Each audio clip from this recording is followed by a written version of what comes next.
Hola, hola, hola. Muy buenas noches a todos los que nos escuchan en este momento por la frecuencia de Ibero 90.9 y a los que nos ven en nuestras múltiples repeticiones a través de Mórbido TV o a través de nuestro canal de YouTube. Y les decimos buenas noches porque siempre que se graba Radio Mórbido es de noche. Hoy tendremos un programa especial porque les va a sonar extraño a todos nuestros seguidores porque el tema de hoy es vampiros. Y vamos a hablar sobre los vampiros, pero es un tema que se antojaría que en Radio Mórbido hayamos tomado muchas veces como tema principal de programas, pero no es así.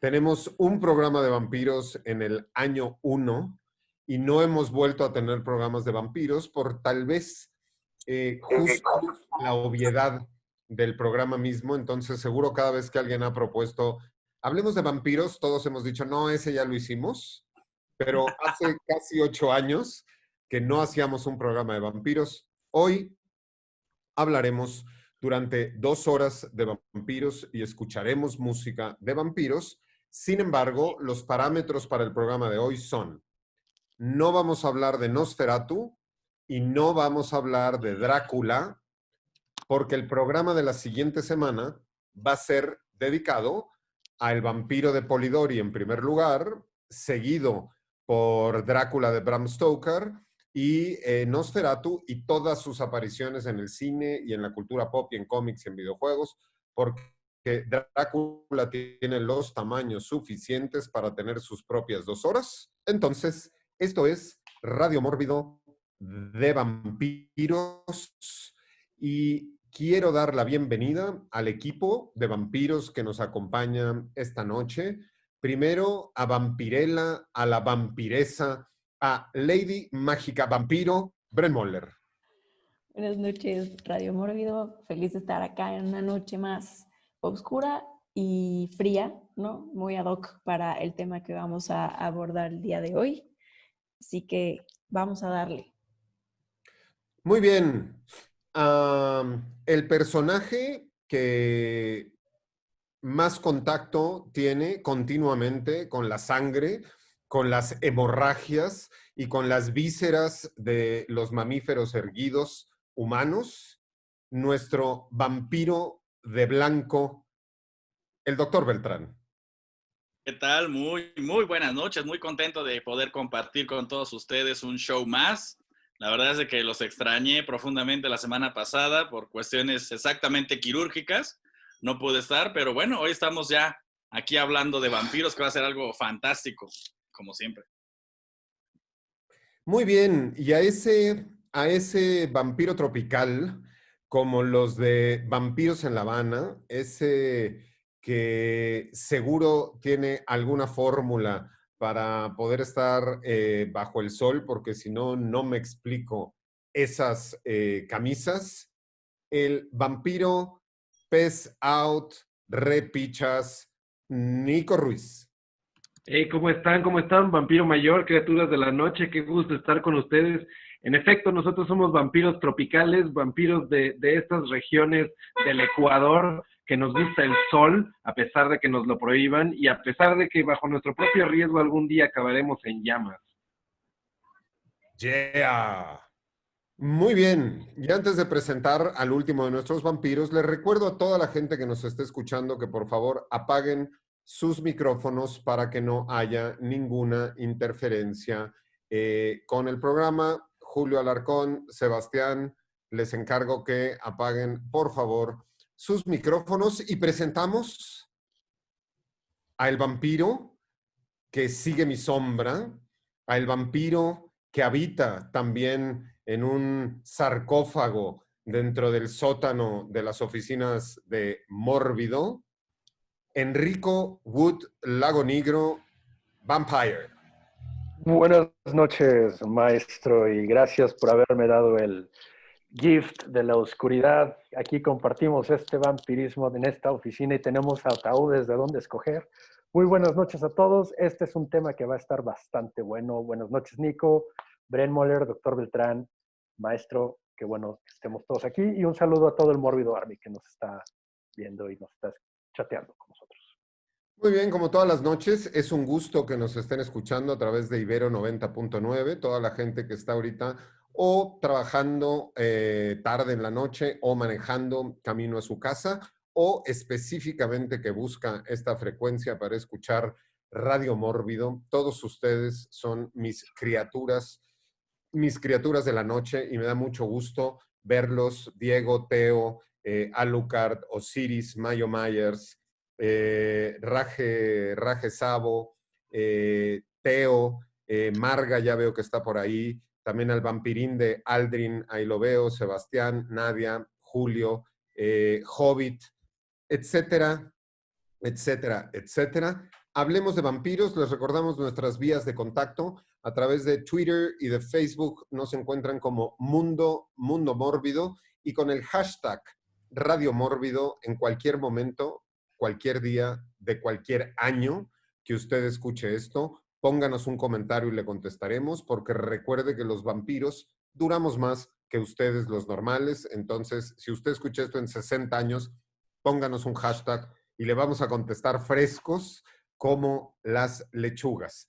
Les recordamos que también subimos este video podcast a nuestra cuenta de YouTube que se llama Mórbido Videos.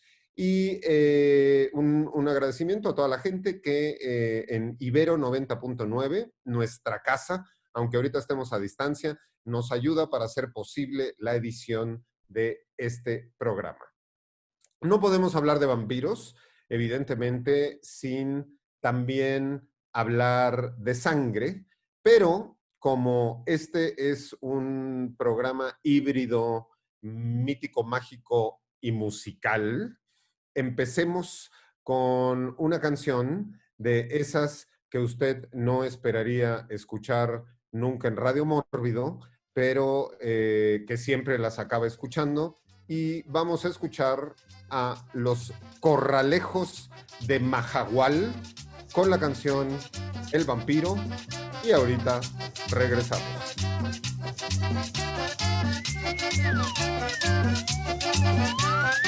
Yo soy como los vampiros, que salgo al anochecer, porque en la noche me inspiro y me llevo una mujer. Yo soy como los vampiros, que salgo al anochecer, porque en la noche me inspiro y me llevo una mujer. Vampiro, vampiro, vampiro, te chupa el vampiro. Vampiro, vampiro, vampiro, te chupa el vampiro. ¡Ana! Pero qué vampiro, compadre.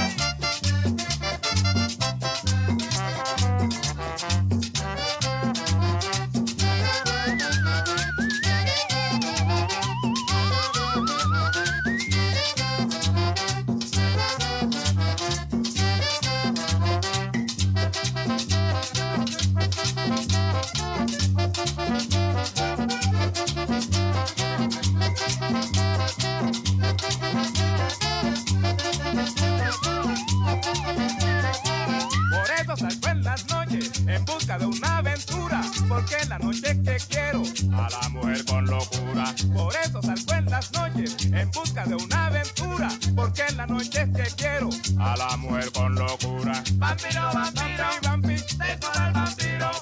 Vampiro, vampiro, vampiro, te chupa el vampiro. ¡No fuimos!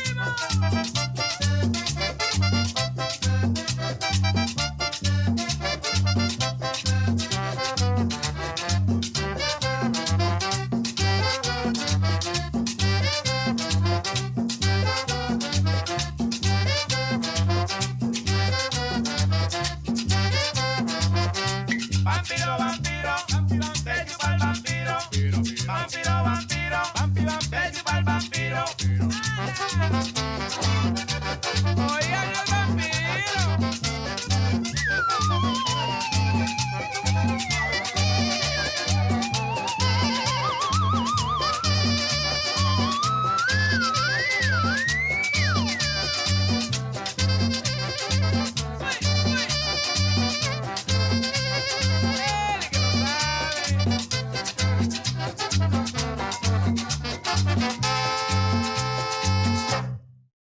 Estamos de regreso en Radio Mórbido después de escuchar a Los Corralejos de Majagual con la canción El Vampiro.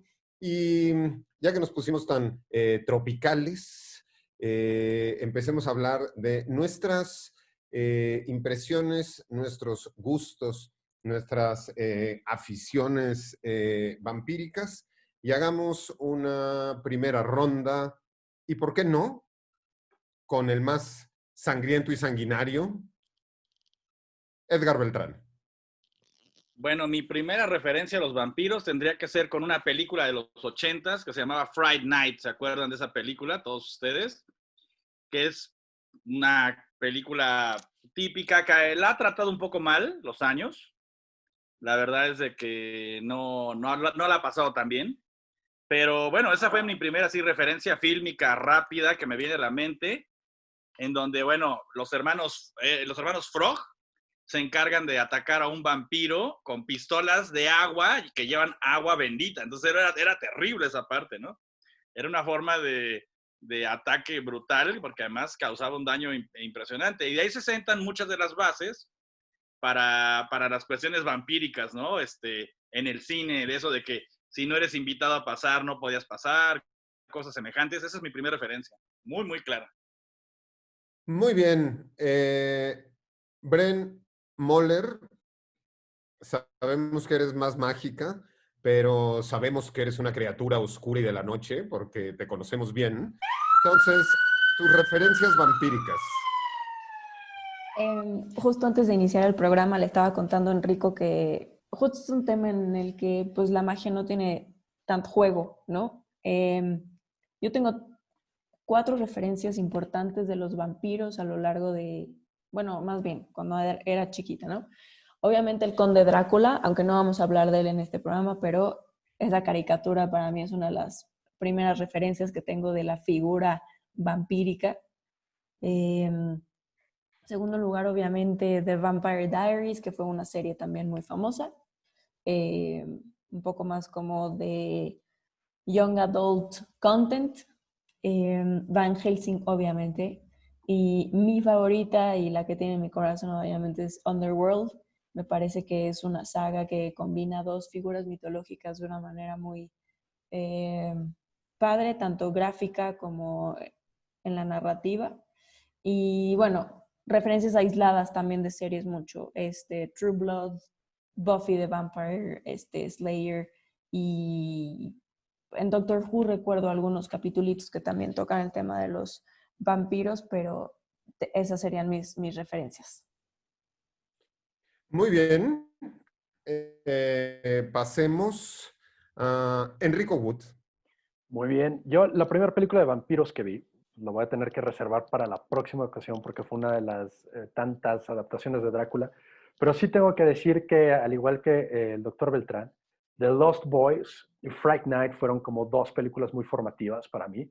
Y sobre todo porque hubo un tiempo en el que o sea, te tenía que decidir entre disfrazarme de vampiro o de cazavampiros, porque también me latía bastante la onda del cazavampiros. Por favor, no me pegue, maestro. Y porque me encantaba el equipo, me la pasaba haciendo, ¿no?, las estacas y madres así, pero luego llegó, durante casi los primeros años de mi adolescencia, alguien que juntaba las 2 cosas en un solo personaje, que era Blade, porque Blade es mitad vampiro y también es cazavampiros. Entonces era como lo mejor de ambos mundos. Lamentablemente no podía disfrazarme yo de Blade en Halloween porque me iban a acusar hoy en día de blackface y pues prefiero que me acusen de cazavampiros y vampiro. A ver, lo de cazavampiros es una cosa muy desagradable. O sea, #MeToo. O sea, hay que respetar a los vampiros. Hay que respetar la diversidad. Y los vampiros son dueños de su propio cuerpo. Entonces, o sea, respete usted a los vampiros. Muy bien, pasemos con Nico y primera ronda vampírica. Pues igual, como más o menos por la misma generación, yo también crecí viendo al Conde Pátula, también por ahí, obviamente, la influencia de Lost Boys y Fright Night, que por ahí estaban en los 80, pero tengo como también unas referencias mucho más vergonzosas. De niño me acuerdo estar como completamente hipnotizado por esta película bastante chafa y además con una persona horrenda en el mundo, que a veces es más horrenda que los cazavampiros, que es John Bon Jovi, que eran los vampiros de Carpenter. ¿Se acuerdan de esa cosa rarísima? Y bueno, una cosa terrible, pero me acuerdo, no sé por qué, me capturó la imaginación de una forma mucho más como tranquila y fácil de llevar que lo que me causaba pesadillas de lo que hablaremos la próxima semana, que era la adaptación de Bram Stoker de Francis Ford Coppola, porque esa cosa no la entendía.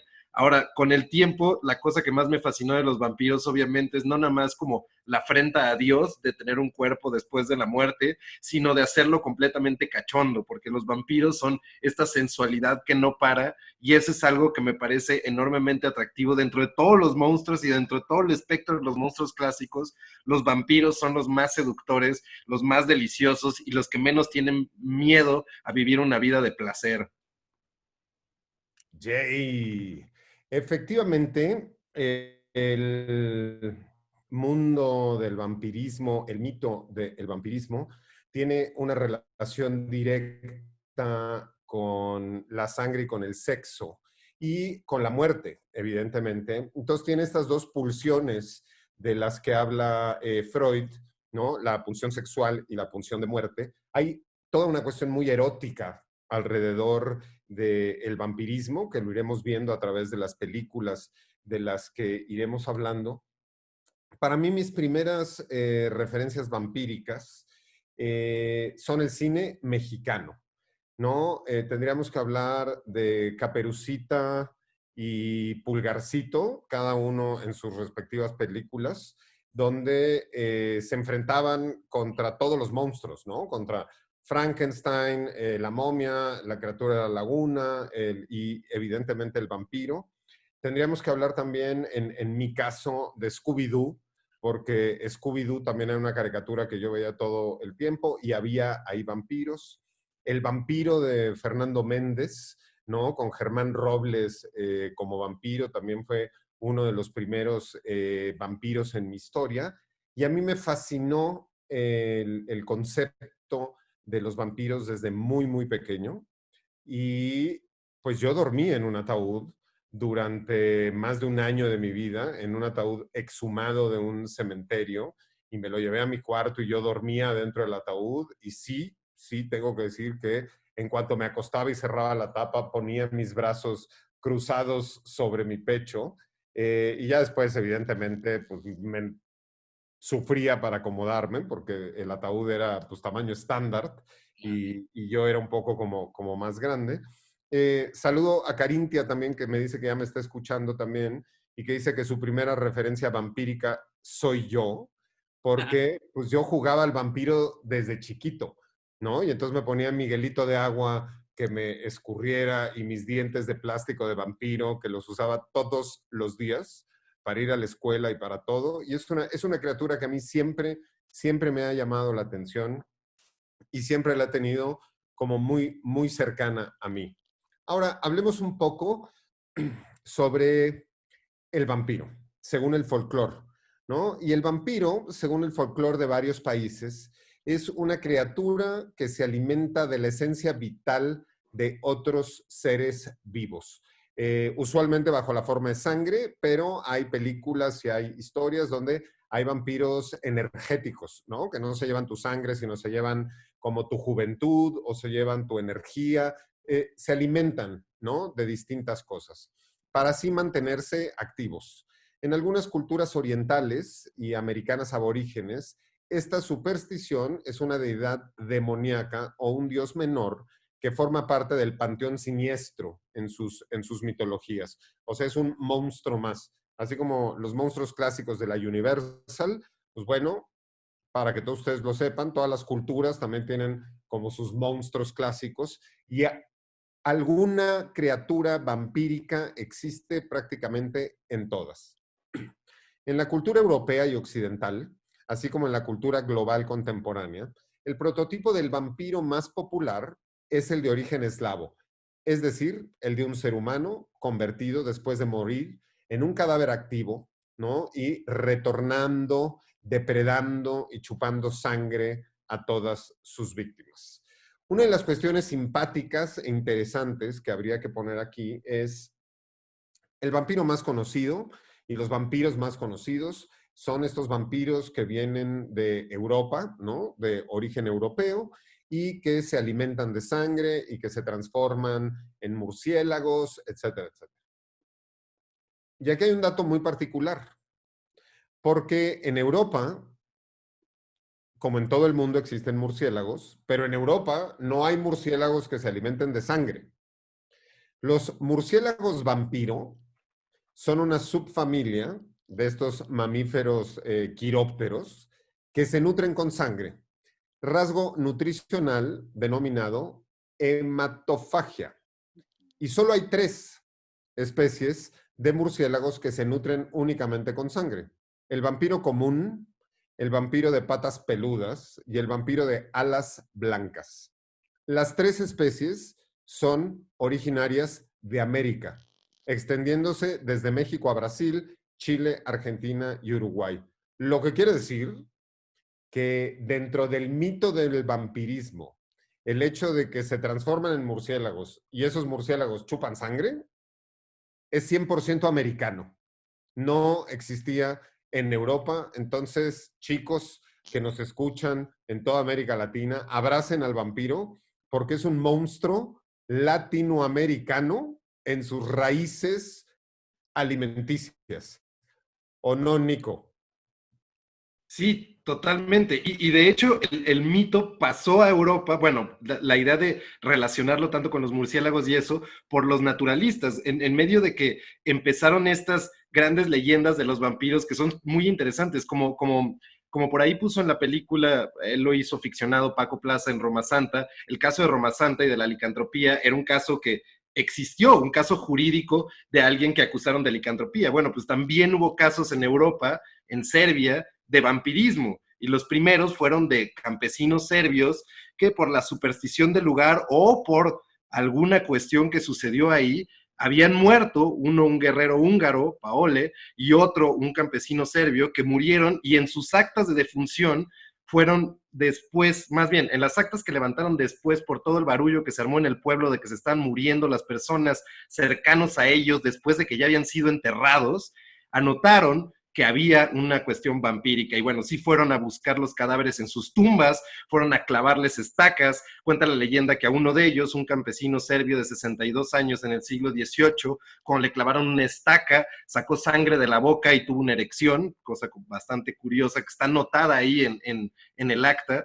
Y después, claro, los naturalistas franceses e ingleses que iban a Brasil y que iban a América a notar especies y eso, encontraron estos vampiros que comían sangre, hematofagia, y trajeron la idea de estos seres que comían sangre y se relacionó con los vampiros. Entonces sí es una cosa bien interesante que fue traído de América por la búsqueda de encontrar como otras especies y nuevas especies que se mezcló con toda el folclore maravilloso eslavo rarísimo alrededor de los vampiros que reavivó durísimo en el siglo XVIII por estos casos bastante extraños.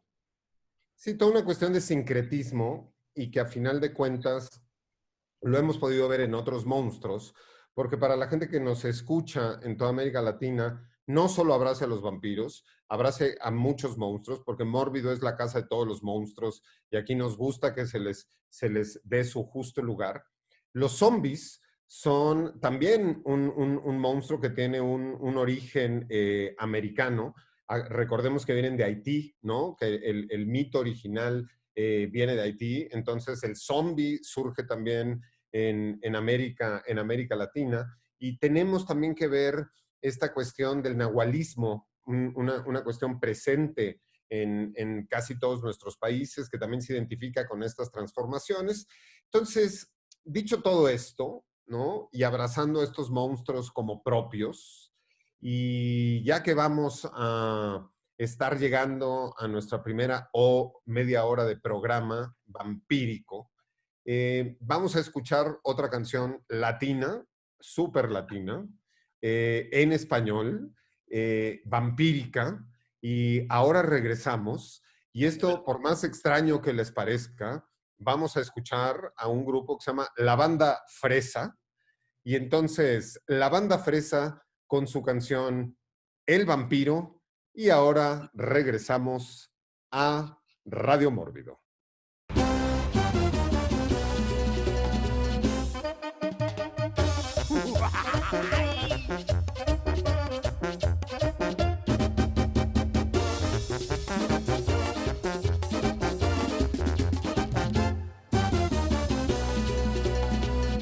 Yo soy el vampiro y todo el día estoy dormido. Y es que el sol me quema mucho. Y es que quema mucho el sol. En las noches aparezco y salgo siempre a ver qué chupo. Y es que chupe lo que chupe, siempre quiero chupar más. Por eso chupo, chupo, chupo, chupo, chupo, chupo, chupo, chupo, chupo, chupo, chupo, chupo, chupo. Por eso chupo, chupo, chupo, chupo, chupo, chupo, chupo, chupo, chupo, chupo, chupo, chupo, chupo. Oiga, vampiro, ¿Qué pasó? ¿y si le clavo la estaca? Por eso chupo, chupo, chupo, chupo, chupo, chupo, chupo, chupo, chupo, chupo, chupo, chupo, chupo. Por eso chupo, chupo, chupo, chupo, chupo, chupo, chupo, chupo, chupo, chupo, chupo, chupo, chupo.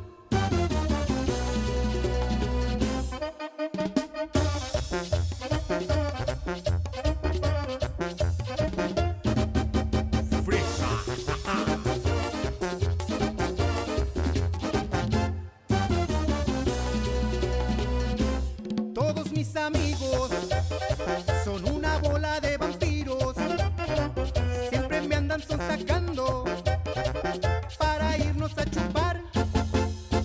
Por las noches aparecen y salen siempre a ver qué chupan.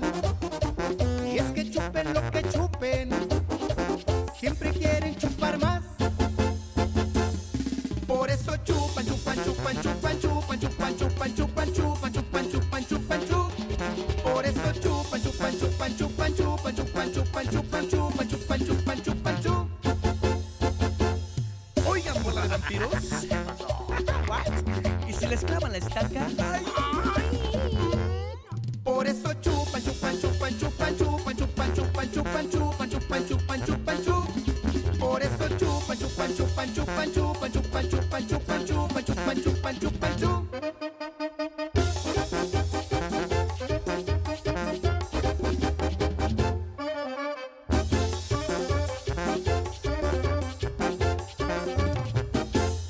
Por eso chupo, chupo, chupo, chupo, chupo, chupo, chupo, chupo, chupo, chupo, chupo, chupo, chupo. Por eso chupan, chupan, chupan, chupan, chupan, chupan, chupan, chupan, chupan, chupan, chupan, chupan, chupan.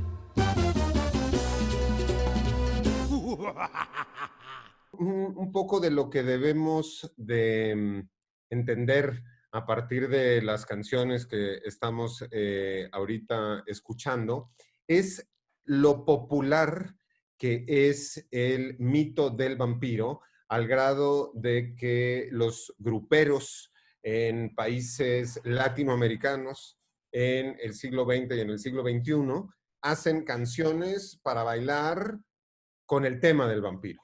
Y que lo relacionan evidentemente con chupar alcohol y lo relacionan evidentemente con toda esta cuestión de la pulsión sexual, pero así de arraigado y así de fuerte es el mito del vampirismo, y así podemos demostrar que es parte de la cultura popular, mostrando, ¿no?, cómo la cultura popular reinterpreta el día de hoy el mito del vampirismo. Ahora, algunas películas de vampiros, empecemos a hablar para no hacer tan densa la primera parte del programa, ¿no? Con pura teoría, y ya que la Banda Fresa nos dio permiso de volvernos populares, hablemos de algunas películas de vampiros. Enrico Wood. Bueno, yo creo que tenemos que expandir por ahí, primero que nada con Fright Night y The Lost Boys, pero ambas son de los 80s, que para mí se me hace como una de las épocas doradas del cine de terror. Y yo creo que también tienen una de estas cosas como de diversión también, ¿no? Para mí Fright Night es un poco como el volver al futuro de las películas de horror, sobre todo porque tienen a Charlie Brewster, que es este chavo que vive, ¿no?, con su jefa en los suburbios americanos, va a la prepa con su mejor amigo Evil Ed, tiene a la novia, ¿no? Y de repente se muda este cuate, ¿no?, bien parecido, Jerry Dandridge, que tiene, ¿no?, todo el swag aquí, súper amable, ¿no?, buena onda, le cae todo bien a todo el mundo. Y es aquí donde la película Tom Holland toma un poco como de Hitchcock, esta onda de Rear Window, donde tienen cierto interés este cuate por su vecino, ¿no? Lo espía en las noches, como que ve que en las mudanzas lleva un ataúd, toda la onda, y dice, bueno, ¿qué onda con este güey? ¿No? Invita aquí a mujeres, pero las mujeres nunca salen de la casa. Y de repente en una de estas espiadas se da cuenta pues que el buen Jerry es en realidad un vampiro. Pero este güey es uno de esos super vampiros, no es un cuate muy, muy fácil de deshacerte de él. Jerry Dandridge es uno de estos cuates que tiene poderes de todo tipo, se puede transformar en mil madres, está ahí, se teletransporta y le hace la vida de cuadritos a el pobre de Brewster. Y luego, claro, está The Lost Boys, que también es otra onda súper ochentera de rebelión, con estos cuates que se mudan a Santa Mónica, California, se van a vivir con el abuelo después del divorcio de su madre, y el hermano mayor se empieza a juntar con esta pandilla de motociclistas, sobre todo liderado por el chico malo eterno, que es Jack Bauer, alias Kiefer Sutherland, ¿no? Y tiene una cara de nene en esa película que no puede con ella. Y The Lost Boys, obviamente, pues es toda esta onda ochentera, sobre todo muy de los tiempos de Reagan, de, no, las drogas son malas, no te juntes con chicos malos, bla, bla, bla. Y obviamente, pues transforman al hermano mayor en un adicto a la sangre, en un vampiro más. Y pues está toda esta onda de tratar de descubrir quién es el master, el vampiro, para matarlo y así destruir a todo el vampirismo en Santa Mónica. Y tienen un duelo al final de la película que se me hace excelente. Y aparte, esta película tiene algo muy curioso, porque todavía en Fright Night, Jerry Dandridge duerme adentro de un ataúd, pero en Lost Boys duermen colgados del techo. Esa es una escena fantástica. Y luego, claro, está el duelo final en la casa con los hermanos Frog, como decía el doctor Beltrán, ¿no? Que juntan todas estas ondas. Tiene una onda como muy Goonies al final, pero es súper entretenido. Muy bien. De ambas películas hay remakes recientes. Ambos remakes no lograron superar a las originales. Digo, evidentemente es un comentario que sale desde alguien que vio tanto Fright Night como Lost Boys en cines, cuando se iba al cine todavía. Y me sorprendió mucho que Enrico no empezara por Tom Cruise en esta ocasión, hablando de Entrevista con el vampiro. Entonces pues ya le rayé su cuaderno hablando de Tom Cruise, Vampiri, Boniti, Guapiti, Inmundi. Muy bien. ¿Películas o series de vampiros que quieras mencionar, Brent Moller? Yo quisiera mencionar dos. La primera es Let the Right One In, que fue una película que de hecho vi en Mórbido, que está inspirada obviamente en una novela y que incluso el autor fue parte del equipo que escribió el guión. A mí me parece una de las películas de vampiros más increíble que he visto, más por la parte visual. Creo que tiene una propuesta visual súper original. Y también quería mencionar la de la Liga de los Hombres Extraordinarios, porque justo en esa película, bueno, también es cómic, pero la figura del vampiro justamente es una mujer, ¿no? Y es una mujer guapísima que justo alude a esta parte sensual y sexual de las figuras de los vampiros. Entonces, para empezar la conversación, yo pondría esas dos en la mesa. Jay, muy bien. Nico Ruiz. Nada más un apunte de eso que decía Enrico de Fright Night y Lost Boys, que me encanta, es que sí, yo creo que por eso los remakes no funcionaron tanto, porque hay muchas de estas películas que justamente estaban ancladas en los 80 y en un imaginario de la era Reagan, que es súper interesante. Por un lado, la parte de Fright Night, que es como el chico guapo guapo, que le sabe bien y que mueve ahí en Suburbia todo el asunto, es justamente lo que sospechas que puede ser un vampiro, pero en la parte buena, ¿no? Como, digamos, la idea de el máximo tipo que puede lograrlo en el sueño americano es este seductor y este tipo que puede hablar con todos y vivir con todos y eternamente joven. Entonces el lado perverso del sueño americano escondido, y del otro lado los olvidados del sueño americano, los que viven abajo de las planchas de Santa Clara, California, los tipos que se drogan, que están en pandillas de motociclistas, totalmente estereotípicos, con el cuero y con los aretes colgantes y el pelo un poco glam, que era la otra parte de lo que decía Enrico, ¿no? Como el miedo a la adicción de las drogas y justamente que una población blanca y bonita pudiera ser presa de estas cosas. Lo que es interesante es que son dos lados del sueño americano como pervertidos, y yo creo que no tenían mucho sentido volverlas a hacer en otro momento. Eran películas de su época y ahí funcionaban muy bien. Y de la que dice Bren, la de Radwan Comin, qué cosa más maravillosa de película, y creo que tiene un detalle ahí muy hermoso esa película que luego lo van a retomar de una manera muy cursi y muy mal hecha, muchos otros cosas de como literatura juvenil sobre los vampiros, que es el asunto de la imposibilidad sexual.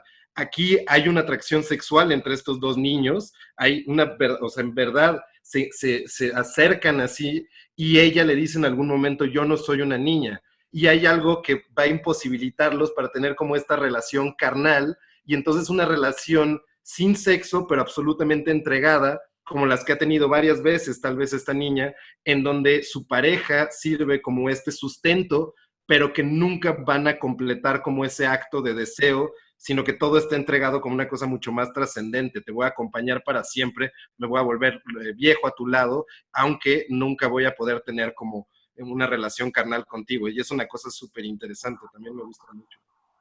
Y bueno, que está Let the Right One In, y también está la de Let Me In, ¿no? Sí.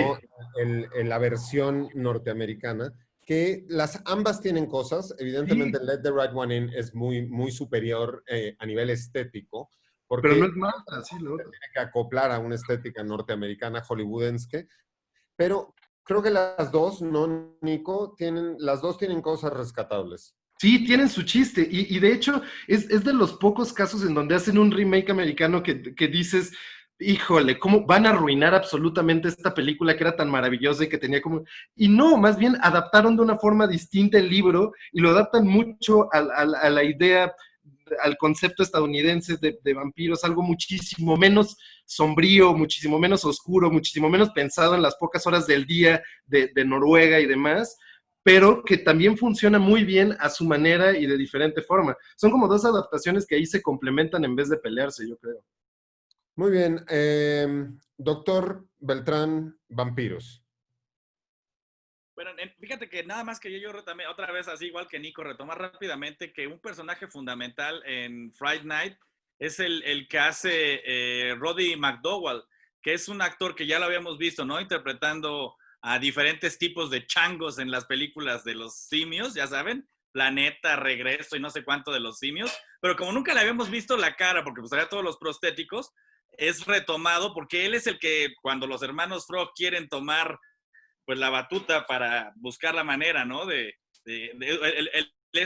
chico de la casa quiere saber cómo atacarlo, pues va a su referencia, ¿no? Que es un poquito como una semejanza con Vincent Price, ¿no? El presentador de las películas de terror y todo esto, y él intenta tomar ese papel, y es un personaje fundamental. Y por supuesto, en Los Muchachos Perdidos, en Lost Boys, no, bueno, pues hay personajes que quedan siempre, y el soundtrack es buenísimo. Esta versión de People Stranger de The Doors, pero cantada por una banda ochenteísima, es fundamental. Y la verdad es que las dos películas marcan un parteaguas, que yo creo que posteriormente, ¿no? Vendría junto con las novelas de Anne Rice, y con el vampiro, a abrir como un segundo pico en las películas de vampiros. Y es que justamente Anne Rice habla ahora de un vampiro ya no californiano, ¿no? Sino habla de un vampiro ubicado en Nueva Orleans, y todo, no sé cuántos libros son, creo que son 7, 9, 8 libros, son muchísimos, porque ya después los empieza a mezclar con brujas y toda una serie de cosas, pero ya nos habla una vez más del vampiro, pues, legendario, el vampiro que que tiene sus raíces en Europa y que, bueno, así como los inmigrantes europeos llegaron al continente americano, pues este vampiro se tiene que adaptar, ¿no? Y pues hay toda una serie de mezclas con diferentes historias, porque incluso la película que debería de haberse probablemente filmado primero, pues era La Reina de los Condenados, ¿no? Que me parece que es un libro que precede a Entrevista con el Vampiro y que desafortunadamente la peli no es tan buena y el libro es mucho mejor. Sí, claro. Anne Rice tiene como tienes razón, Doc, así como hubo un boom así denso de fanatismo por los vampiros y de este interés, que luego se va renovando como por épocas, pero es cierto que Anne Rice era una locura. Claro, La Reina de los Condenados, luego venía como Lestat el Vampiro, Entrevista con el Vampiro y todo, y son como 7, 8 libros que luego se fueron diluyendo y perdiendo totalmente. Y creo que la película les dio toda otra popularidad, pero ya tenían como todo un estatuto de culto, ¿no? Hay muchísimos lectores de Anne Rice que son devotos a las novelas mucho antes que las películas. Una de las cuestiones que habría que retomar ahorita, justo a partir de tu comentario, Nico, sobre que los vampiros van y vienen, porque a final de cuentas, nosotros que nos dedicamos al cine de terror, vemos cómo son las modas y las temporadas, así como los diseñadores de ropa también, ¿no? Y entonces de pronto los colores neón regresan o los colores metálicos regresan. Los vampiros van y vienen, ¿no? En distintas épocas de la cinematografía. Pero al mismo tiempo, en este punto hay que tomar en cuenta que el cine de terror siempre está atento a lo que está pasando en la realidad y que es un reflejo de los miedos sociales del momento. En los 80s hubo un boom de películas de vampiros, pero que tienen una correlación directa con la cuestión de la epidemia del SIDA.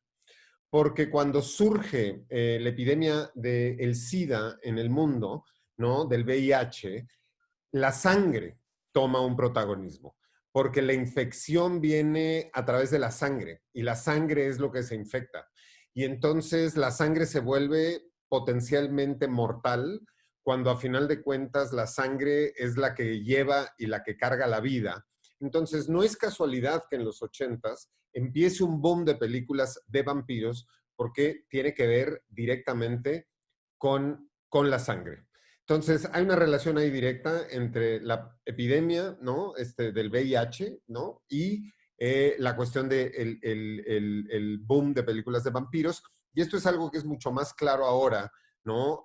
Con la distancia y con el tiempo que nos da el poder analizar la historia. Pero si a alguno de ustedes les interesa ahondar en este caso, pues nada más vean los años del SIDA, cómo surgió, cómo se fue desarrollando y cómo fue creciendo este boom de películas de vampiros. Nico.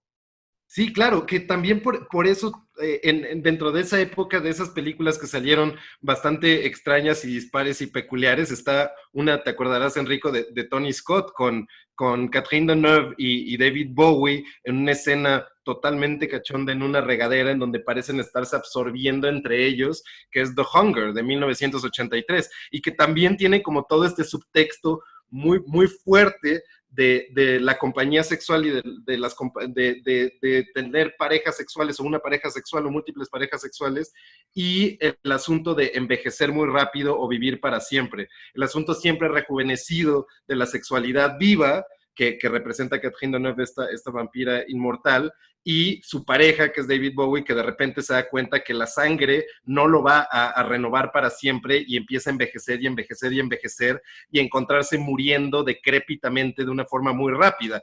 Y si ahí no hay una imagen en ese envejecimiento brutal de Bowie, del SIDA chupando a la gente, sí hay ese, o sea, yo estoy seguro que, claro, como dice Pablo, totalmente, y hay esa imagen y ese miedo muy grueso que por supuesto se traduce en fantasías de inmortalidad.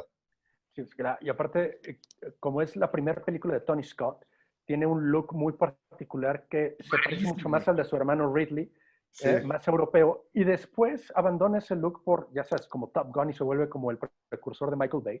Pero The Hunger es una película que, como bien dice Nico, es sobre el compañerismo que hay en la enfermedad, ¿no? Estas personas que se acompañan en esto en esta que es el vampirismo.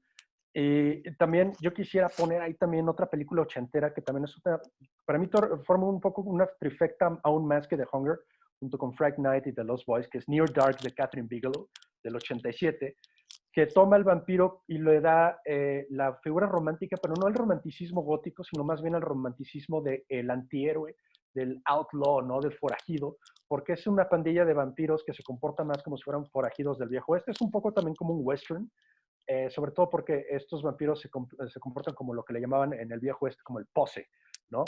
Y trata sobre un chico que se enamora de, no, ya saben, como esta chica que misteriosa y todo, y la chica lo muerde, y luego la familia de esta chica lo adopta y le dice, güey, pues ya eres parte de la familia, pero para completar, ya sabes, ¿no? Esto del vampirismo, tienes que matar a alguien. Hay una escena excelente en donde se meten en un bar de estos de mala muerte y la arman de jamón y matan a todo mundo y masacran a esta onda, pero la policía, pues siendo tiempos modernos, bueno, estando en los 80s y modernos, va contra ellos, ¿no? Entonces también tiene una balacera al final en donde se resguardan adentro de uno de estos trailer parks y cada uno de los agujeros, las balas no les hace daño, pero como es de día, las balas empiezan a crear estas estelas de luz como si fueran láseres. Entonces a los vampiros ya se les empieza a hacer cada vez más difícil este encuentro. Y para poder redondearlo con el tema del SIDA, como decía Pablo, y bien como película de los 80, la cura en esta película que se propone para el vampirismo es una transfusión sanguínea, ¿no? Si alguien te dona sangre sana de humano, puedes erradicar el vampirismo de tu cuerpo. Bueno, estamos hablando de cuestiones que tienen que ver con la medicina y el vampirismo. Estamos hablando de westerns.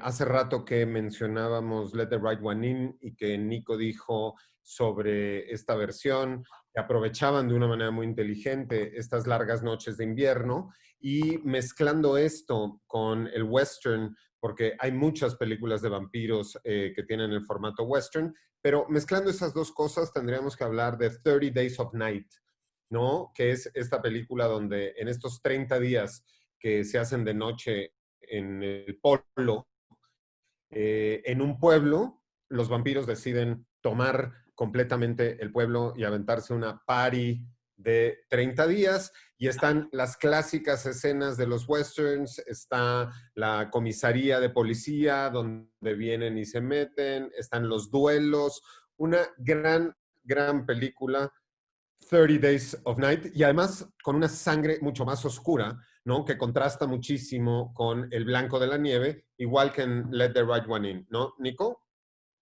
Sí, un peliculón muy poco apreciado, yo no sé por qué, porque además lo tenía todo, o sea, lo tenía todo para la fórmula de acción, blockbuster, con Ashton Kutcher, o sea, tenía todo para hacer de ese lado y sacar como muy buena taquilla, pero además es interesantísima, o sea, es una forma, perdón, no es Ashton Kutcher, es el otro que siempre se me Hartnett. Ese, Josh Hartnett, siempre se me confunden esos dos. Pero además tenía como dice Pablo, es una forma bastante brillante y inteligente de revivir el mito de los vampiros y hacerlo, llevarlo exacto al viejo al viejo standoff de mantener este pueblo, que era el pueblo en donde vivían, pero en donde en verdad la naturaleza es reina, en Alaska, y donde pues, si te quedas atrapado ahí en el invierno, pues buena suerte, muchacho, volverlo aún más inhóspito, como en el viejo oeste sucedía, con una pandilla que viene a destruir absolutamente todo resquicio de orden y de humanidad que haya, y que hace que todos tengan que responder con bestialidad, ¿no? Que era la idea siempre del viejo oeste. Incluso el bueno tiene que volverse malo para sobrevivir en este lugar. Y sí, todo, la estética, la forma de juntar el blanco de punto de vista pictórico con el rojo, eso es una cosa fregoncísima. Y sí, yo creo que es una de las películas más menospreciadas y que no entiendo por qué no pegó tanto en su momento si tenía toda la fórmula para hacerlo. También sale Danny Houston, ¿no? En esta película también sale Danny Houston, ¿no? Y Danny Houston es el jefe de los vampiros. El hermano de Angelica Houston, hijo de John Houston. ¿Decías algo, Beltrán? Sí, que esta película está basado de una serie de cómics. O sea, una vez más, y que además la saga de los cómics son 14 entregas en diferentes circunstancias. Hay historias que se cuentan antes, historias que se cuentan después, hay historias relacionadas a 30 Days. La verdad es de que tenía historia, de hecho se pueden hacer todavía varias adaptaciones sobre esta misma premisa y desafortunadamente no le fue nada bien, ¿no? A la peli. Está rankeada incluso como muy mala, pero a los que nos gustan los vampiros, por supuesto que la amamos y amamos ese personaje en que habla en un idioma medio raro, ¿no? A lo mejor alguien me puede orientar en qué idioma hablaba el vampiro jefe. Supone que era un dialecto eslavo. Uh-huh. Raro, ¿no? Además. Hablaba en vampiro y ya, sencillo. Bueno, hablábamos también de medicina, de cuestiones médicas y el vampirismo. Igual en Let the Right One In se siente mal una mujer, pero que en realidad se está convirtiendo en vampiro, se lo llevan al hospital y de pronto la enfermera entra al cuarto y le dice, ay, está muy oscuro, lo que usted necesita es un poco de sol, abre las persianas y la prende en fuego, ¿no? Hay muchas películas donde también podemos ver cómo médicos se ponen a estudiar el vampirismo y se dedican a tratar de encontrar una cura o una sangre sustituta. De hecho, hay una película justo donde el mundo entero ya es vampiro, la minoría son seres humanos y hay un médico vampiro que está tratando de encontrar un sustituto de la sangre que pueda alimentar a los vampiros, porque por la cantidad de vampiros que ya hay, pues ya está escaseando muchísimo, muchísimo la sangre. Una gran, gran película que se llama Daybreakers. Daybreakers. ¿No? Esta película donde además sale William Dafoe, que se cura de vampirismo y que la cura resulta que es el sol, ¿no? Una terapia de shock absoluta, y hemos hablado ya antes de esta película, pero quisiera tratar de una película que también tiene que ver con hospitales, porque es un vampiro hambriento y que dice, bueno, pues como tiene conflictos morales con su vampirismo, entonces decide irse a un hospital y entonces chuparse a los más gordos y a los además que están ya medio como enfermos. Pero además de todo, él es un sacerdote católico que se va a los hospitales a chuparse a los gordos para un poco tratar de hacerlo lo menos mal posible. Y estoy hablando de la película Thirst de Park Chan-wook, o sea, vampiros en Corea del Sur que son sacerdotes católicos y que además se meten a los hospitales a chuparse a los gordos para tratar de ser lo menos malos posibles como vampiros. ¿La viste alguna vez, Beltrán? ¿Tú que eres médico? No, fíjate que no, ¿eh? La verdad es que sí la tengo ahí como un faltante y bueno, ya la estoy apuntando aquí justo ahorita. Thirst de Park Chan-wook. Tú, Nico, algo que quieras comentarnos. Pues sí, o sea, esta maravilla de como la renovación cultural de Corea del Sur, que implica también la renovación del cine en una forma como muy genuina, que lograron hacer eso, como un gusto muy particular que tenían por los géneros, por muy diferentes géneros, tomarlos muy en serio y hacerlo muy intensamente. Y cuando Park Chan-wook llega a hacer una película de vampiros, es una cosa loquísima que mezcla como una fotografía en claroscuros bastante contrastados y como una onda medio gótica, y al mismo tiempo sabe jugar muy bien con esto que decía Pablo, con el asunto de la culpa, como si eres un cura y estás condenado a la cosa más terrible en la que puedes condenar a un católico, es decir, a vivir para siempre, porque digo, un católico lo que quiere al final es como dejar este mundo terrenal para alcanzar el otro mundo. Y este tormento que además implica matar a demás personas es una cosa maravillosa y totalmente tétrica y pesadillesca. Muy chida película, muy chida.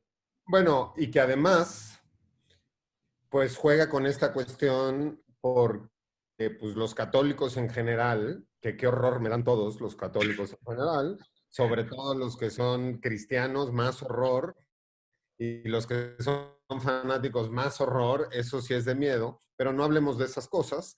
Pero también juega esta película de Park Chan-wook con este asunto, porque a final de cuentas los curas toman sangre de Cristo todo el tiempo. Ahí está, beberse la sangre es parte del ritual católico. Creo que ahora, gracias al COVID, pues ya se los van a tener que dar como miguelitos, así como en sobrecitos, su hostia y su miguelito, para que los mezclen y se los coman en su lugar con sana distancia y no del copón ese lleno de babas covitosas que antes hacían.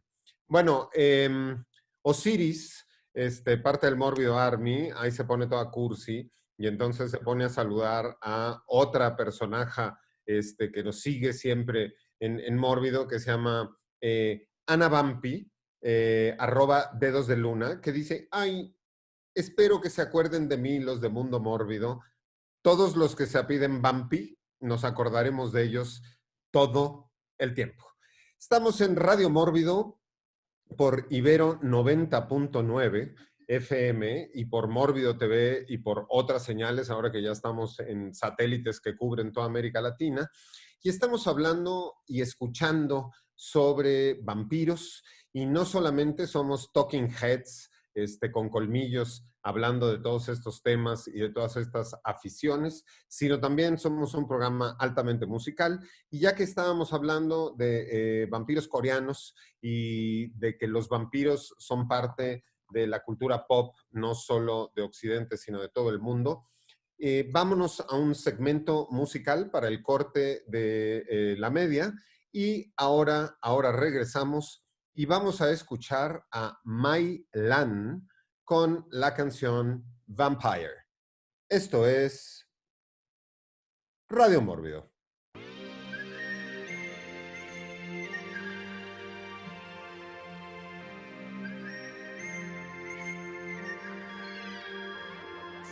Lamb, lamb, love, gonna hit some pom-pom. All we need is get some of it, need to get drunk. I'm here to say hello, watch above and below. Guns under pillows, never have, just call your mama. We'll drink all of it, don't need a plumber. We're gonna empty it, just like a vampire. Lovely limbs, gonna eat you, yum, yum. Chew you like a gum-gum, drink your blood like a soda. I'm here to build up an empire, cause I'm a vampire. Better hide in the bunker. Gonna cook you with pepper and lime. Watch out for my jawline, gonna need to be filled up. And if you run, I will walk, but we'll always find you. And if you climb up walls, I can always reach you.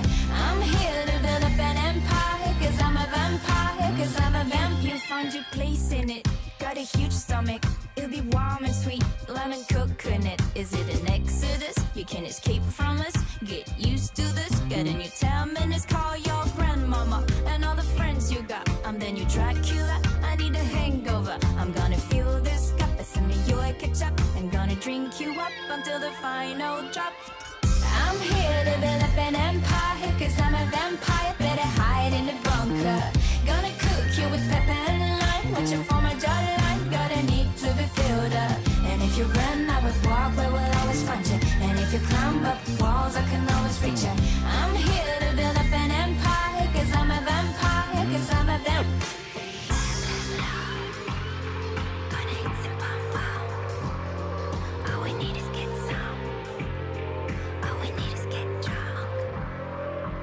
We'll drink all of it. We're gonna empty it. Gonna hit you yum-yum. Do you like a gum-gum? I'm here to build up an empire, cause I'm a vampire. Better hide in the bunker. Gonna cook you with pepper and lime. Watch out for my jawline, gonna need to be filled up. And if you run, I will walk, but we'll always find you. And if you climb up walls, I can always reach you. I'm here to build up an empire, cause I'm a vampire. Cause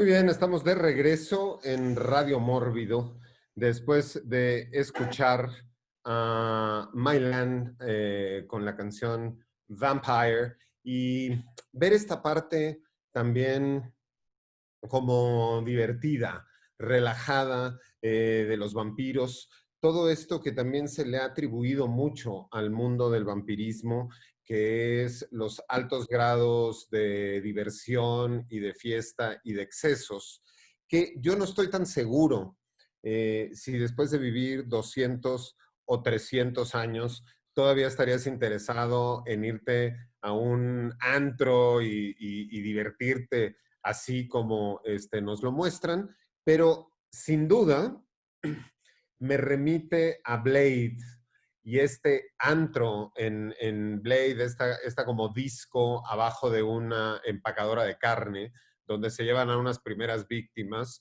y hay como todo este sistema contra incendios de los rociadores de agua en el techo, pero que en un cierto momento, así como, ¿no? En algunas discotecas o antros avientan espuma y burbujas y confeti, aquí los bañan a todos de sangre, una escena gloriosa de esta saga que mencionó Enrico en algún momento al principio, que tiene que ver con este personaje híbrido, ¿no? Este vampiro, mitad vampiro humano, porque sí puede estar bajo el sol, porque a su madre la mordieron cuando estaba embarazada y entonces él nació, pero tiene como lo mejor de dos mundos, que es esta saga de Blade, que a mí en lo particular, todas las entregas de las películas de Blade me gustan, cada una por distintos motivos,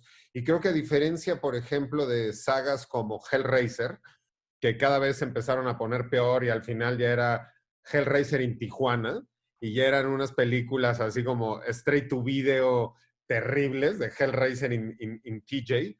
Creo que todas las películas de Blade tienen algo. De hecho, bueno, una de ellas es dirigida por Guillermo del Toro y podemos ver incluso a Santiago Segura como uno de los vampiros.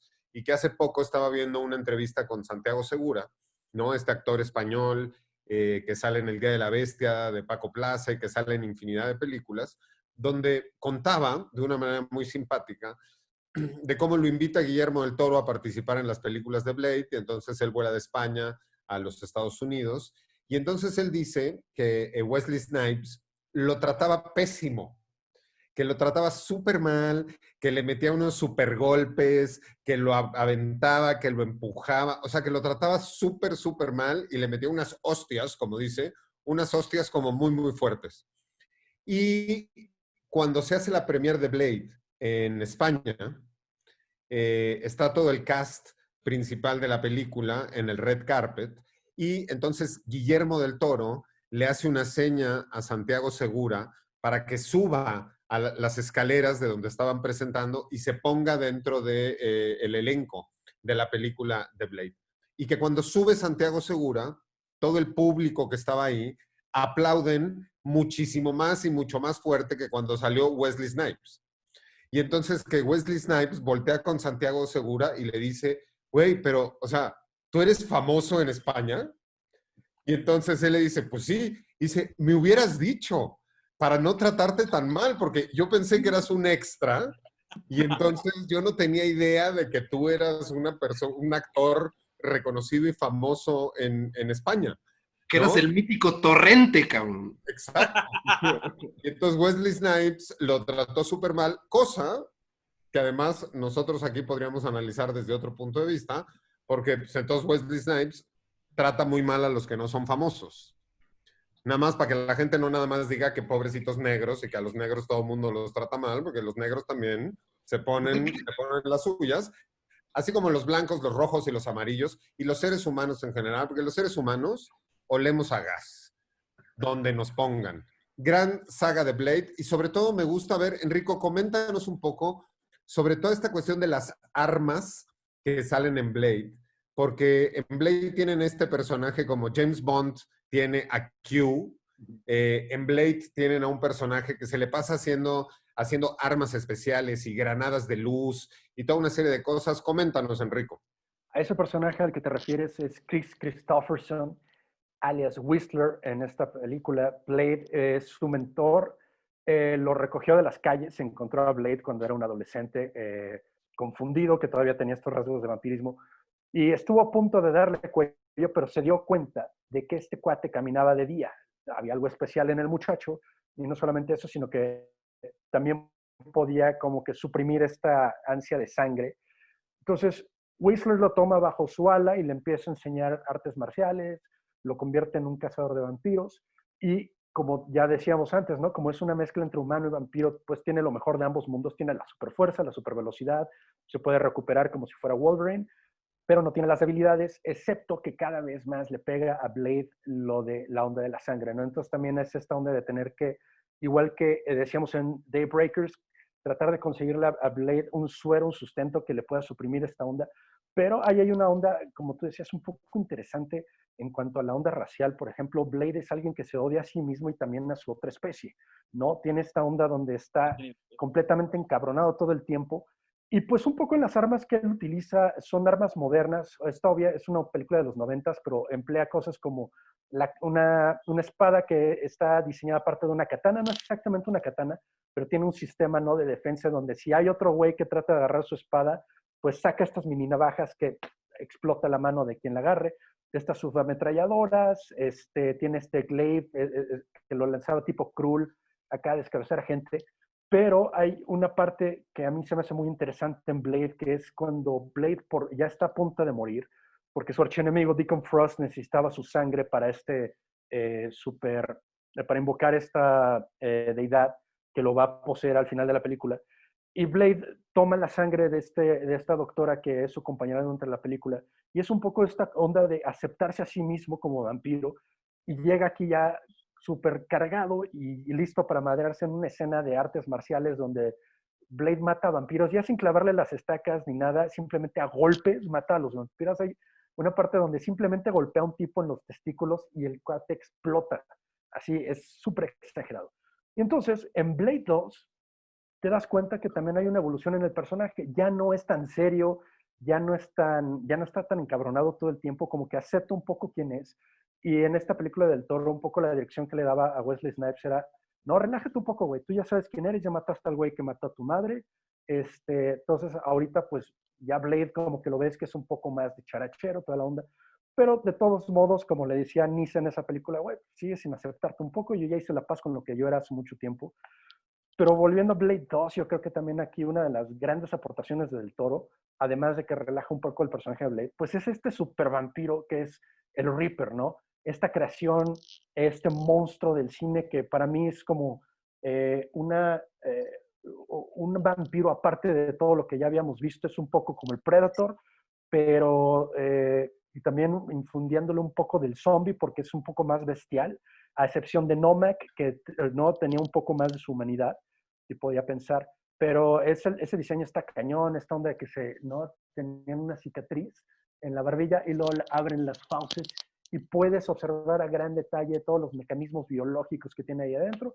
Ya habíamos hablado en alguna ocasión de la escena de la autopsia, donde analizan, ¿no?, el interior de los Reapers y que tiene el corazón lo tiene completamente enfundado en hueso para que sea mucho más difícil de penetrar con estacas. Entonces las armas de Blade ahí como que no tenían que rediseñar un poco y repensarlo, porque ya no eran alérgicos al plata y tampoco el ajo les hacía ni madres, ¿no? Solamente la luz ultravioleta, y tenían que reforzar mucho más las estacas para poder penetrar el corazón blindado de estos seres, ¿no? A mí la serie de Blade me fascina, artes marciales, escenas de acción, estilo Hong Kong. Me encanta Blade. Yo creo que de mis películas favoritas. Ambas. Creo que tiene Beltrán. Sí, es muy importante justamente, yo creo que Guillermo del Toro toma muchos del folclore del vampiro africano, justamente para hablar de esta serie de vampiros, que además esto lo retomaría para la serie de The Strain, que tiene mucho que ver con la forma de Drácula, que no vamos a mencionar más nada de eso, pero que justamente las 3 entregas son muy buenas de Blade, otro personaje salido de los cómics, de Marvel, y que además, para mí mi favorita es la de Guillermo del Toro, que es la 2, ¿no?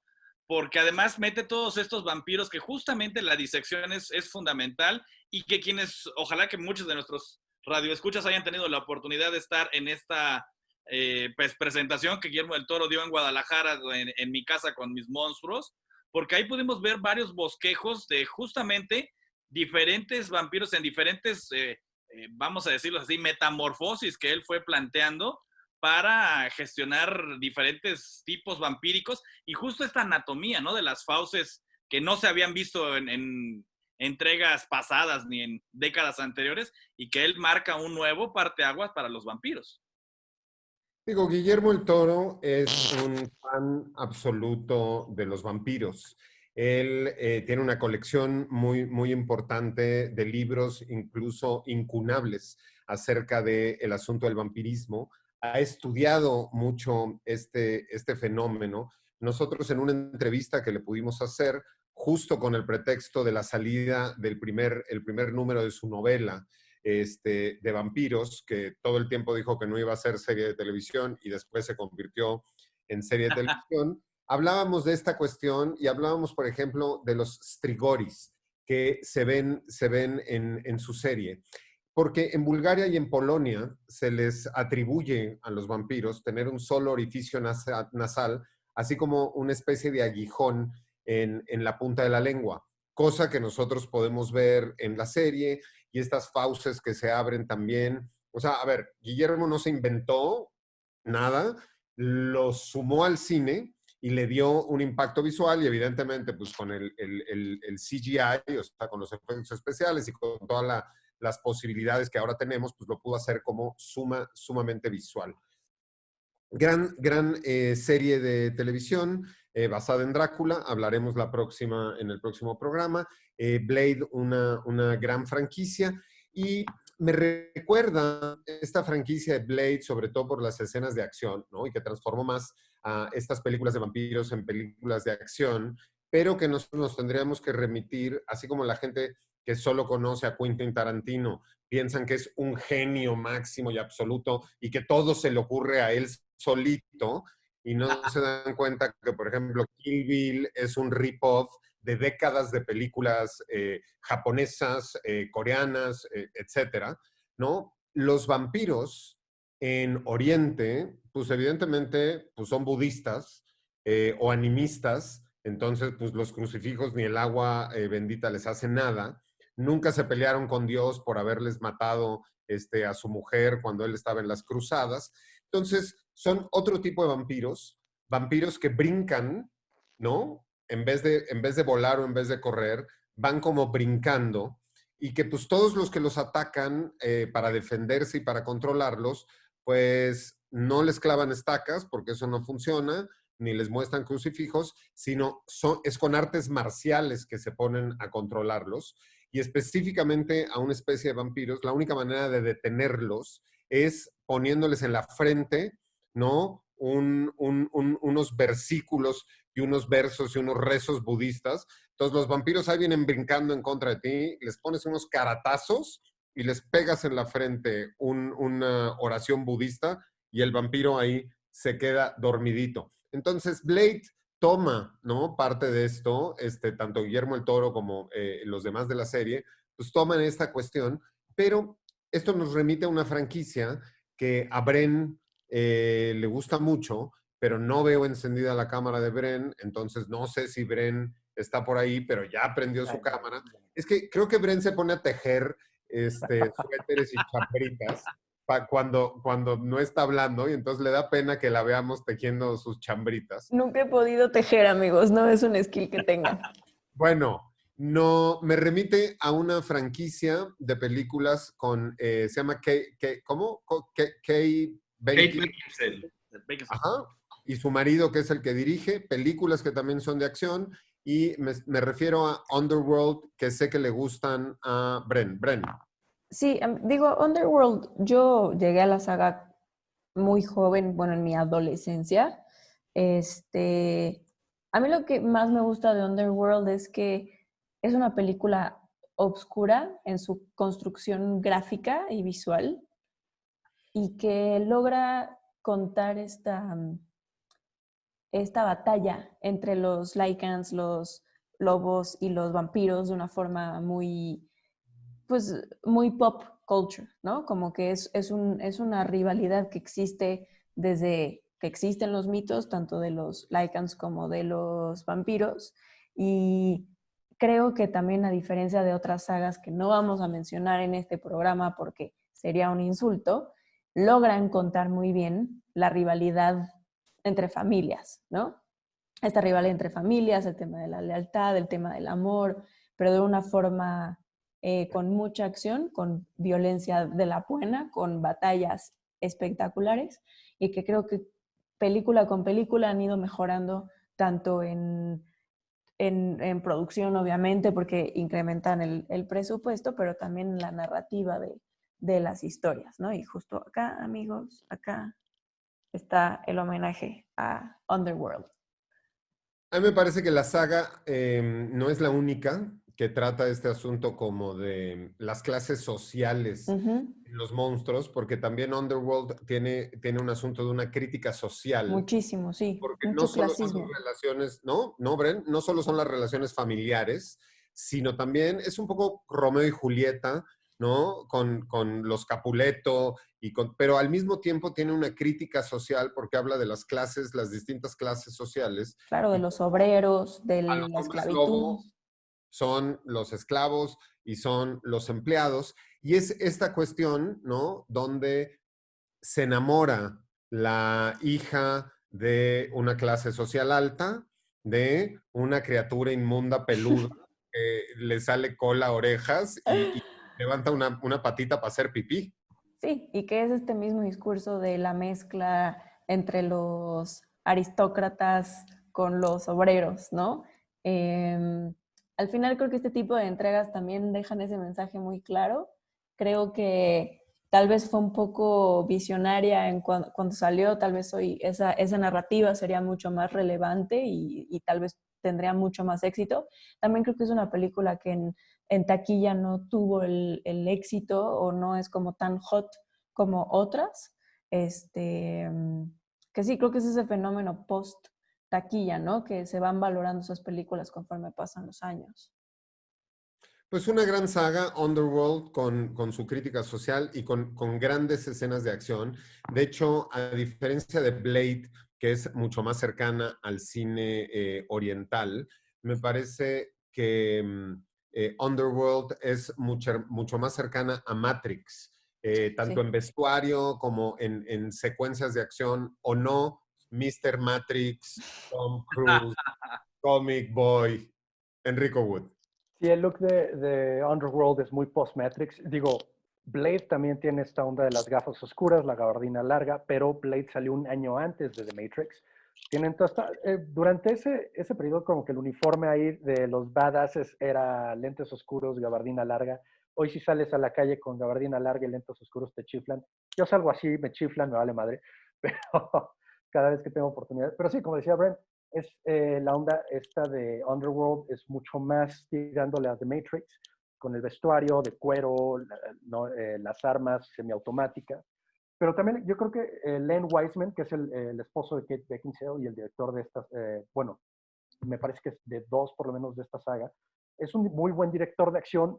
Se me hace un poco infravalorado, sobre todo porque a veces las películas que él elige, pues la gente no la recibe muy bien. Hizo una secuela de Die Hard que se me hace un poco underrated, que es la de Live Free or Die Hard, y un remake muy malo de Total Recall, que era el de Colin Farrell, que ahí sí, buena acción, pero uff, ¿no? Pero su fuerte siempre fue con su esposa, Kate Beckinsale, y la hace ver muy bien. Yo creo que en este mundo donde le hace falta, ¿no?, heroínas al mundo de acción, pues Celine como que era un buen personaje, y es curioso que no, Kate Beckinsale está casada con el güey que la dirige, y también Mila Jovovich, pero en el lado de los zombies, está casada con Paul W.S. Anderson, y pues los dos hacen casi lo mismo, ¿no? Como que ponen a su esposa de heroína de acción madreando vampiros o zombies.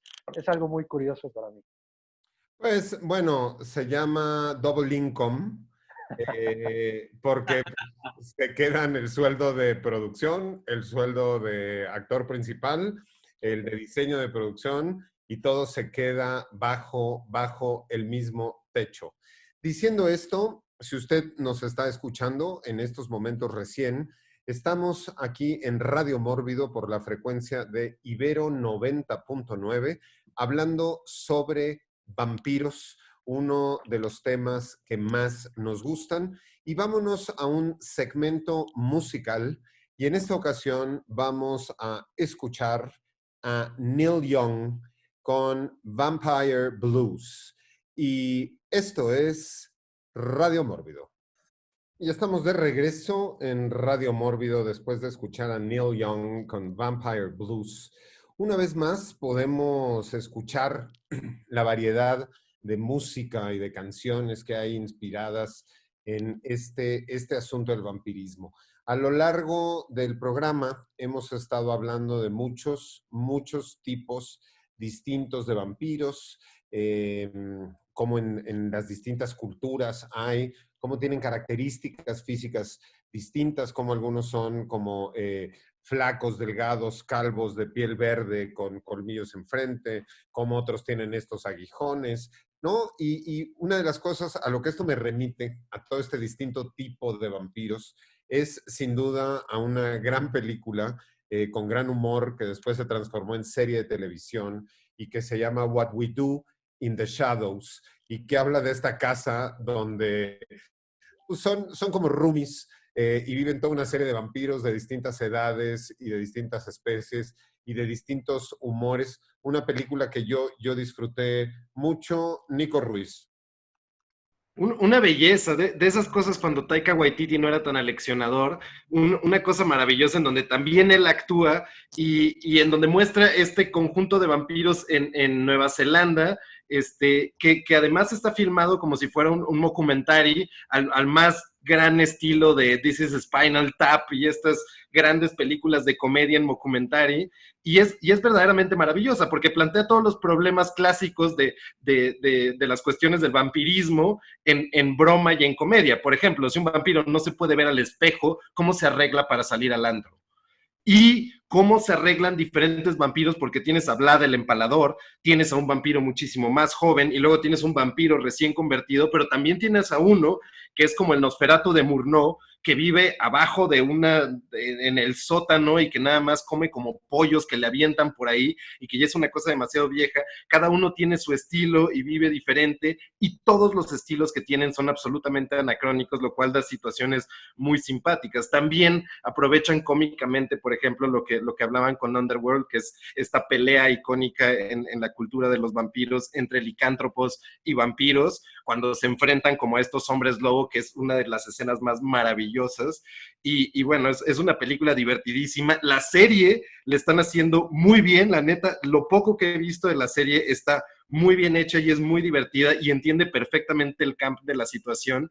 Y es maravilloso cómo también los vampiros, como decía Pablo, han dado cabida para grandes cosas de humor. A mí, la verdad, The Fearless Vampires Hunters de Roman Polanski no es mi favorita, a veces se me hace un poquito pesada y aleccionadora, pero tiene momentos grandiosos. Y también me acuerdo noventeramente de las últimas cosas que me acuerdo ver en cine de Mel Brooks, que fue... bueno, como le pusieron en México, con estos grandes títulos en México, Drácula muerto pero de risa. Este tipo de comedias alrededor de los vampiros funcionan bastante bien, y yo creo que nadie lo había hecho de una forma como tan vital, tan renovadora y tan simpática como Taika Waititi en What We Do in the Shadows. Sin duda la comedia también está presente en el asunto del vampirismo. Estamos aproximándonos a la última media hora del programa. Entonces, a mí me gustaría tocar dos temas que tienen que ver con vampirismo, porque evidentemente no nos va a dar tiempo para hablar de todas las películas, necesitaríamos muchos programas, pero hay muchas de las que se han hablado mucho. Entonces, quiero, una intervención que tiene que ver con vampiros y cómics. Y pues aquí tendría que ser Enrico Gut el que nos hablara de este asunto, porque además hay muchos cómics donde salen vampiros, pero también hay vampiros que se han tenido que enfrentar con superhéroes. Y si es el asunto de Drácula contra Batman y contra Superman y contra todo este rollo, lo dejaremos para el programa de Drácula. Pero, ¿qué otros vampiros aparecen en cómics, Enrico Wood? Por ejemplo, ahí tenemos a Morbius, el buen Mike, que es un enemigo de Spider-Man al principio. Obviamente después gana un poco de popularidad y tiene su propia serie, Michael Morbius era un científico que, igual que muchos enemigos de Spider-Man, tenía cierta aflicción y estaba tratando de buscar una cura para esto. Y bueno, pues se le ocurre ahí experimentar con genes de murciélago vampiro. Y igual que Spider-Man con la mordida de la araña, pues este murciélago mutado lo muerde y se transforma en Morbius, the Living Vampire. ¿A qué me refiero con esto? A que no es un muerto reanimado, es simplemente una mutación de laboratorio. Y alguna vez habíamos hablado Nico y yo de esta onda de que Morbius en la caricatura de Spider-Man de los 90s, pues porque había este código donde no podía haber mordeduras en el cuello y cosas por el estilo porque se consideraba muy sangriento, pues decidieron los ejecutivos ponerle unas ventosas en las palmas de las manos para que succionara plasma. Y de una u otra manera lo hicieron todavía más traumatizante porque este terror tipo Cronenberg de tener estas ventosas en la mano que por ahí se alimentaba era todavía más asqueroso y más lúgubre, y se me hizo como excelente.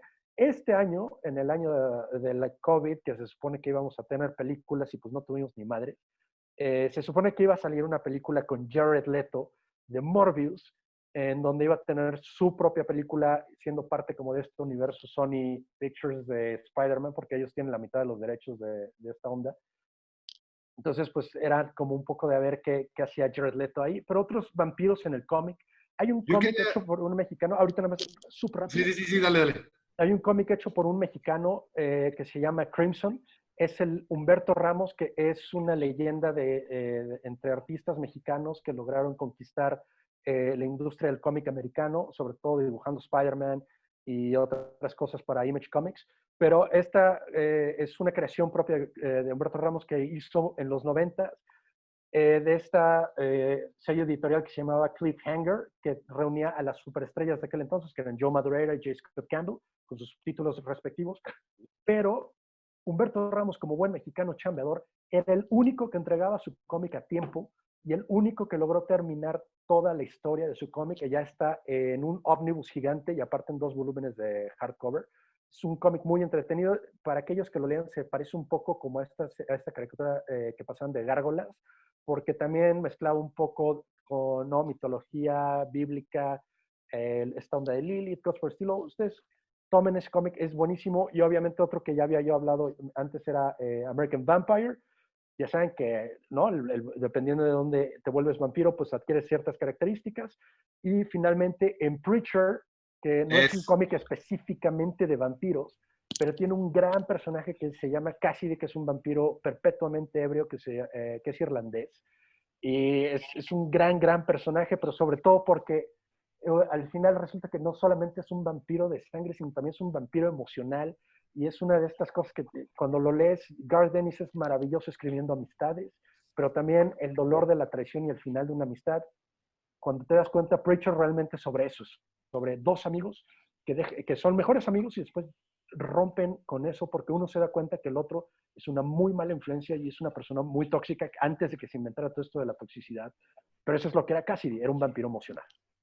Pero qué hermosura, justo es lo que te iba a decir, que hablaras un poquillo de Cassidy, porque se me hace un personaje maravilloso. Garth Ennis, qué tremendo escritor, pero esta cosa además de como el dolor que representa, justo cuando estábamos hablando de como los vampiros, y justo eso, que tal vez los vampiros después de vivir tanto tiempo, creo que Cassidy no era tan viejo, no llegaba ni a los 100 años, pero de todas maneras estos vampiros que dices, bueno, ¿por qué irías a divertirte o eso? Cassidy no se atasca o no toma alcohol o no toma drogas para divertirse, sino porque es un alma perpetuamente torturada. Y hay algo muy interesante ahí que Garth Ennis entiende muy bien, que es el catolicismo de los irlandeses, y una cosa muy fuerte, como una culpa terrible. Casi todo el tiempo está culposo por estar vivo, por vivir ahí, y se destruye y destruye a todos alrededor de él, y es un gran personaje vampírico, grande. Otro personaje en cómics de vampiros, ya sigo para darle vuelta aquí, es este personaje de Vampirella, que Vampirella es personaje femenino de vampiros, que ella viene de un mundo donde todos son vampiros. Entonces es una cosa ahí esto fue creado como en los 70s más o menos, este cómic. Refleja, ¿no? La mujer en una parte así súper atractiva, voluptuosa y todo este dibujo súper, ¿no? Hiperrealista. Y que además para los 70s, pues es como un personaje femenino protagonizando historias de vampiros. Era súper innovador, ¿no?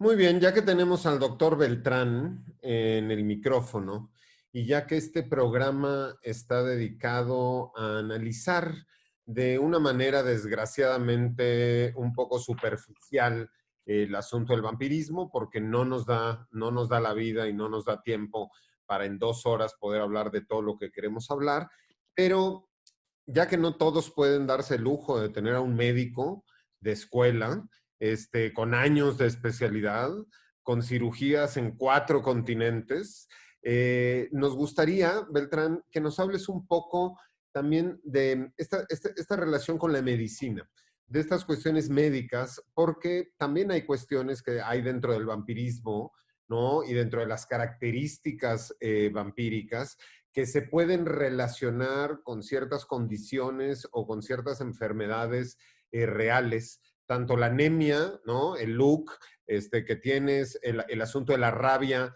de esta cuestión, ¿no? Que no se pueden controlar, o más específicamente dentro del asunto vampírico, la cuestión de la porfiria. Entonces, háblanos un poco desde la academia, desde la medicina, de estas enfermedades, estas cuestiones y el vampirismo.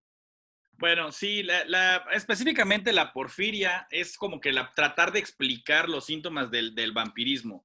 Hay muchas cosas relacionadas con esto del vampirismo. La porfiria es una enfermedad de la sangre, aunque hay 2 tipos de enfermedades relacionadas con la porfiria, una relacionada con la sangre y una relacionada con las enzimas del hígado.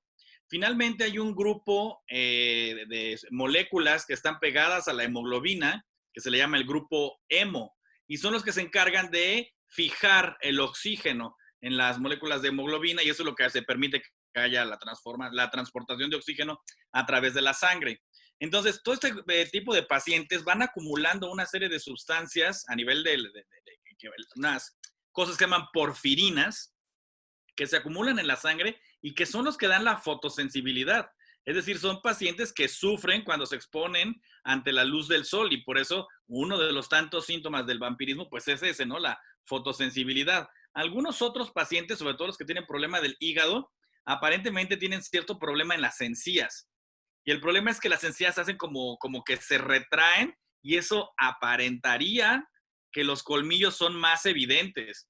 Más bien es un problema físico, ¿no? Entonces, no es que los colmillos crezcan, sino más bien es que las encías se hacen pequeñas. Y esa es otra de las formas. Y por supuesto, los pacientes que tienen algún grado de anemia, pues esos son los que tienen esa clásica tez terrosa, pálida, ¿no? Lúgubre en ese tipo de enfermos.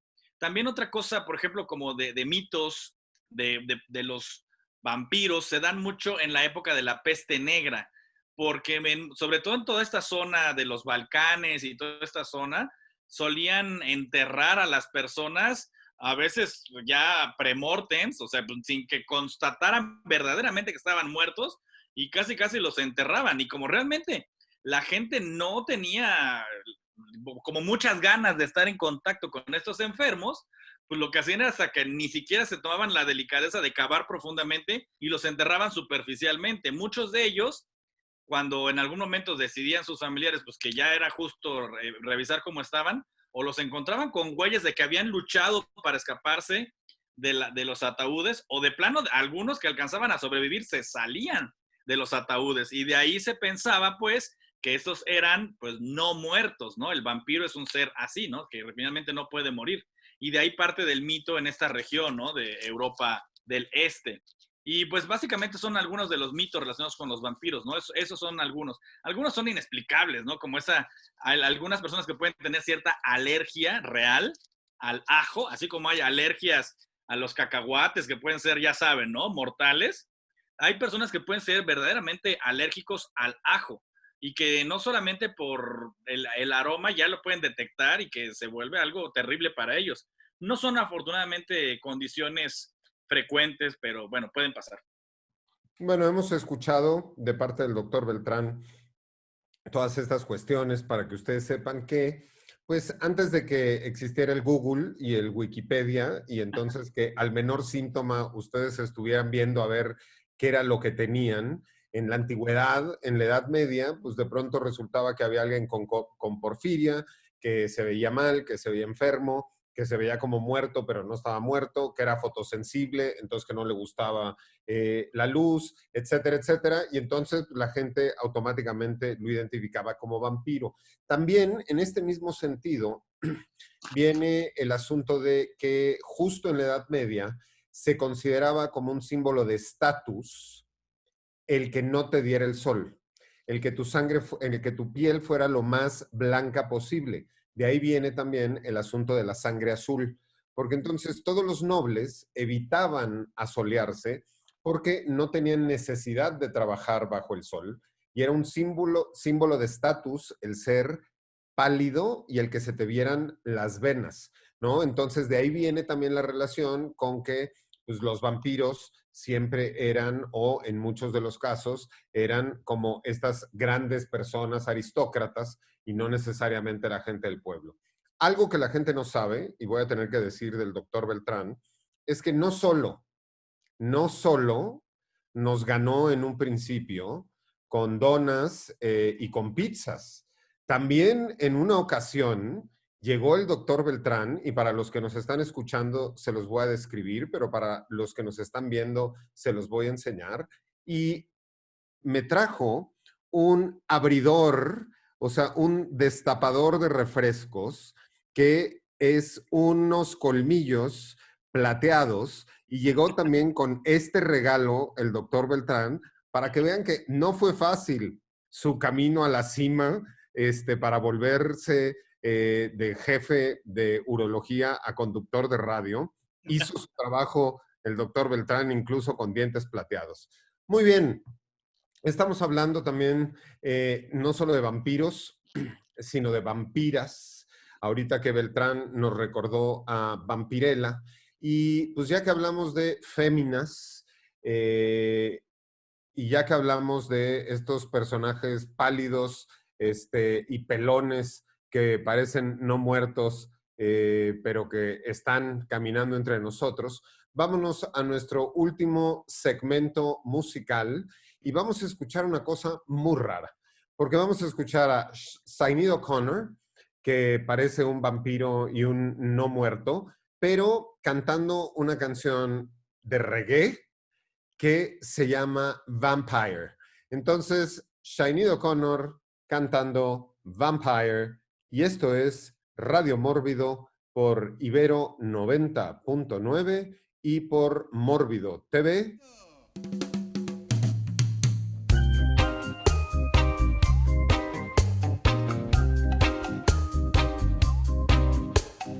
Obadiah, Obadiah, Judge has sent us here to catch vampire. Obadiah, Obadiah, Judge has sent us here to catch vampire. We have the chalice to light up your fire. When I catch them vampire, I go set them on fire.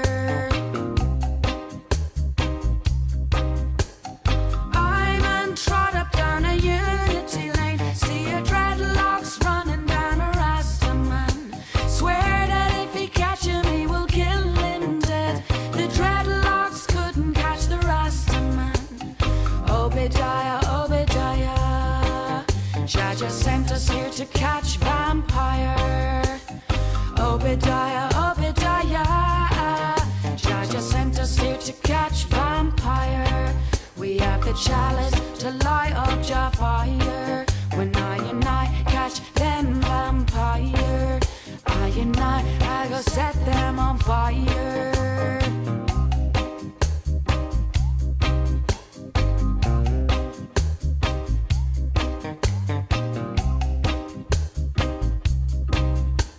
A true Rasta man, no catch up, no betting shop. A true Rasta man does not gamble. A true Rasta man does not play cards.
here to catch vampire. Obadiah, Obadiah, Jah just sent us here to catch vampire. We have the chalice to light up Jah fire. When I and I catch them vampire, I go set them on fire.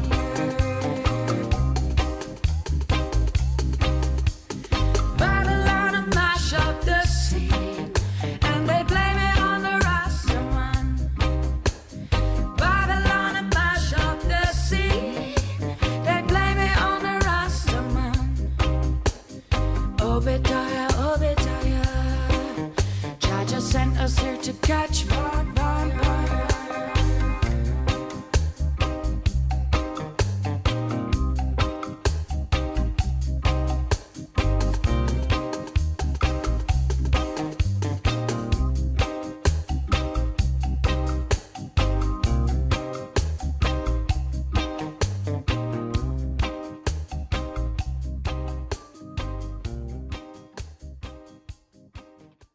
Pues estamos de regreso en Radio Mórbido y esto fue Sinead O'Connor con la canción en reggae Vampire.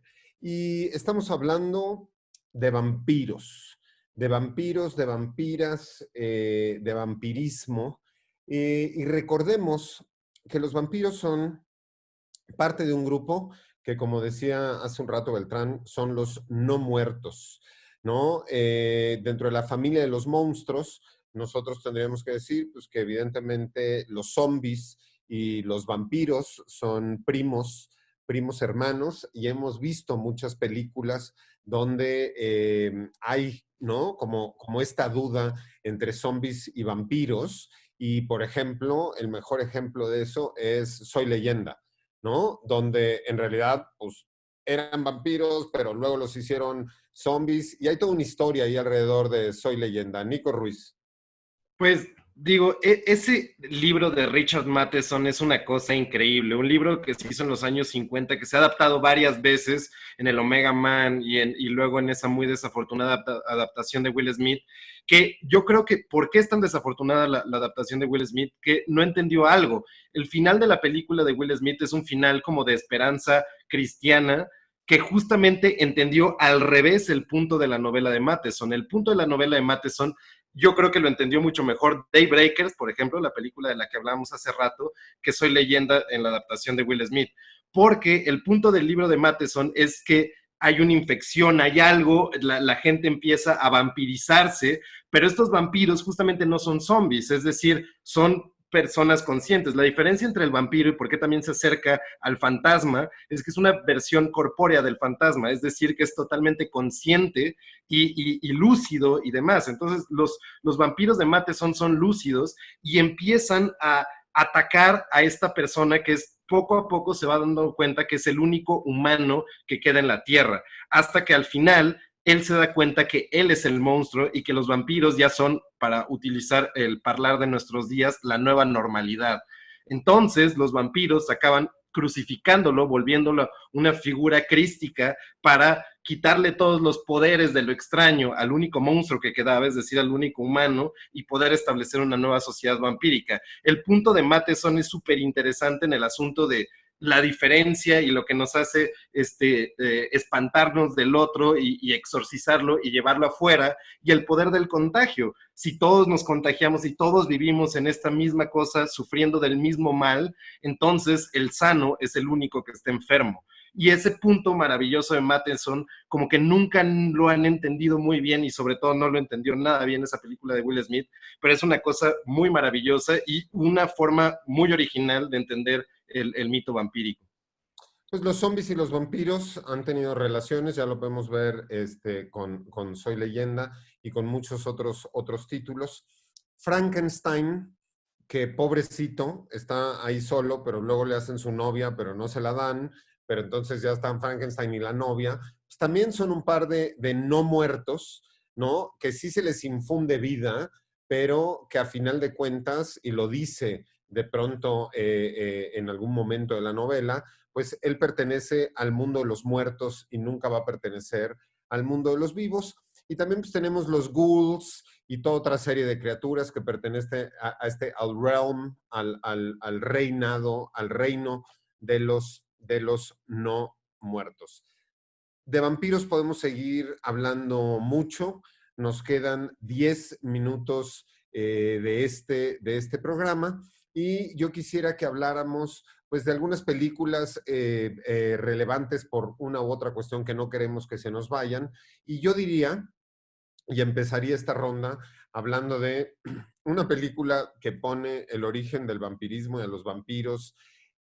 No se sabe bien si entre los aztecas y los mayas, porque la pirámide que nosotros vemos al final tiene medio cosas aztecas y medio cosas mayas, pero al mismo tiempo está en medio del desierto, pero al mismo tiempo está semienterrada, pero la parte de hasta arriba de la pirámide se volvió un antro para motociclistas, en el cual Salma Hayek hace bailes exóticos con una víbora albina, ¿no? Y estamos hablando de From Dusk Till Dawn, esta película donde incluso sale George Clooney, sumamente divertida, ¿no? Y justo por tantas particularidades, no quería dejar de mencionar From Dusk Till Dawn. Algunos otros títulos que no queremos que se nos vayan. Enrico Wood. Hay una de mis películas favoritas de vampiros que es muy poco conocida. Yo no le escucho que hablen mucho de ella, a pesar de que tiene a un actor bastante conocido que es Jude Law. Es una película inglesa de 98 que se llama The Wisdom of Crocodiles. O también La sabiduría del cocodrilo. Me parece que los Weinstein la compraron y la pusieron inmortalidad, alguna mamada así. Pero trata de un vampiro que se llama David Girls viviendo en Londres del 98. Y es un vampiro que no tiene las características normales del vampiro, como dormir en un ataúd o una onda así. De hecho, la película hace muchos esfuerzos para no explicar mucho sobre la condición de David Girls, pero no puede beber sangre de cualquiera, solamente puede alimentarse de la sangre de las mujeres que se enamoran de él. Por lo tanto, este cuate lo que hace es invertirle muchísimo tiempo a su víctima para que ésta se logre enamorar de ella, bueno, de él. Y una vez que ya la seduce, que ya están clavadas con él, es cuando puede beber la sangre de la víctima. Y luego algo le pasa a su cuerpo, que es que todos los sentimientos encontrados que tenía esta persona a quien se alimentó se convierten en un cristal que tiene que vomitar, porque es como la toxicidad de la relación. Es una película que habla mucho sobre las relaciones entre hombres y mujeres, y bueno, de cualquiera, ¿no? Un noviazgo en el que la persona te traiciona.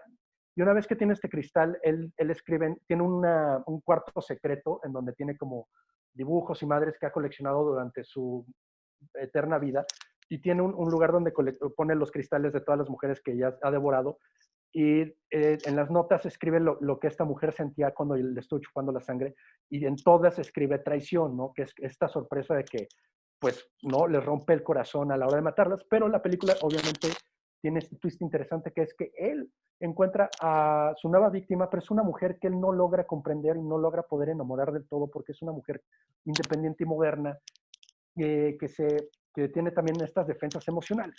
Hay una escena muy interesante en la película en donde una pandilla, que este cuate ya se había encontrado antes, le dice que le perdona la vida a este güey si le dejan que se quede con esta chica que está manejando.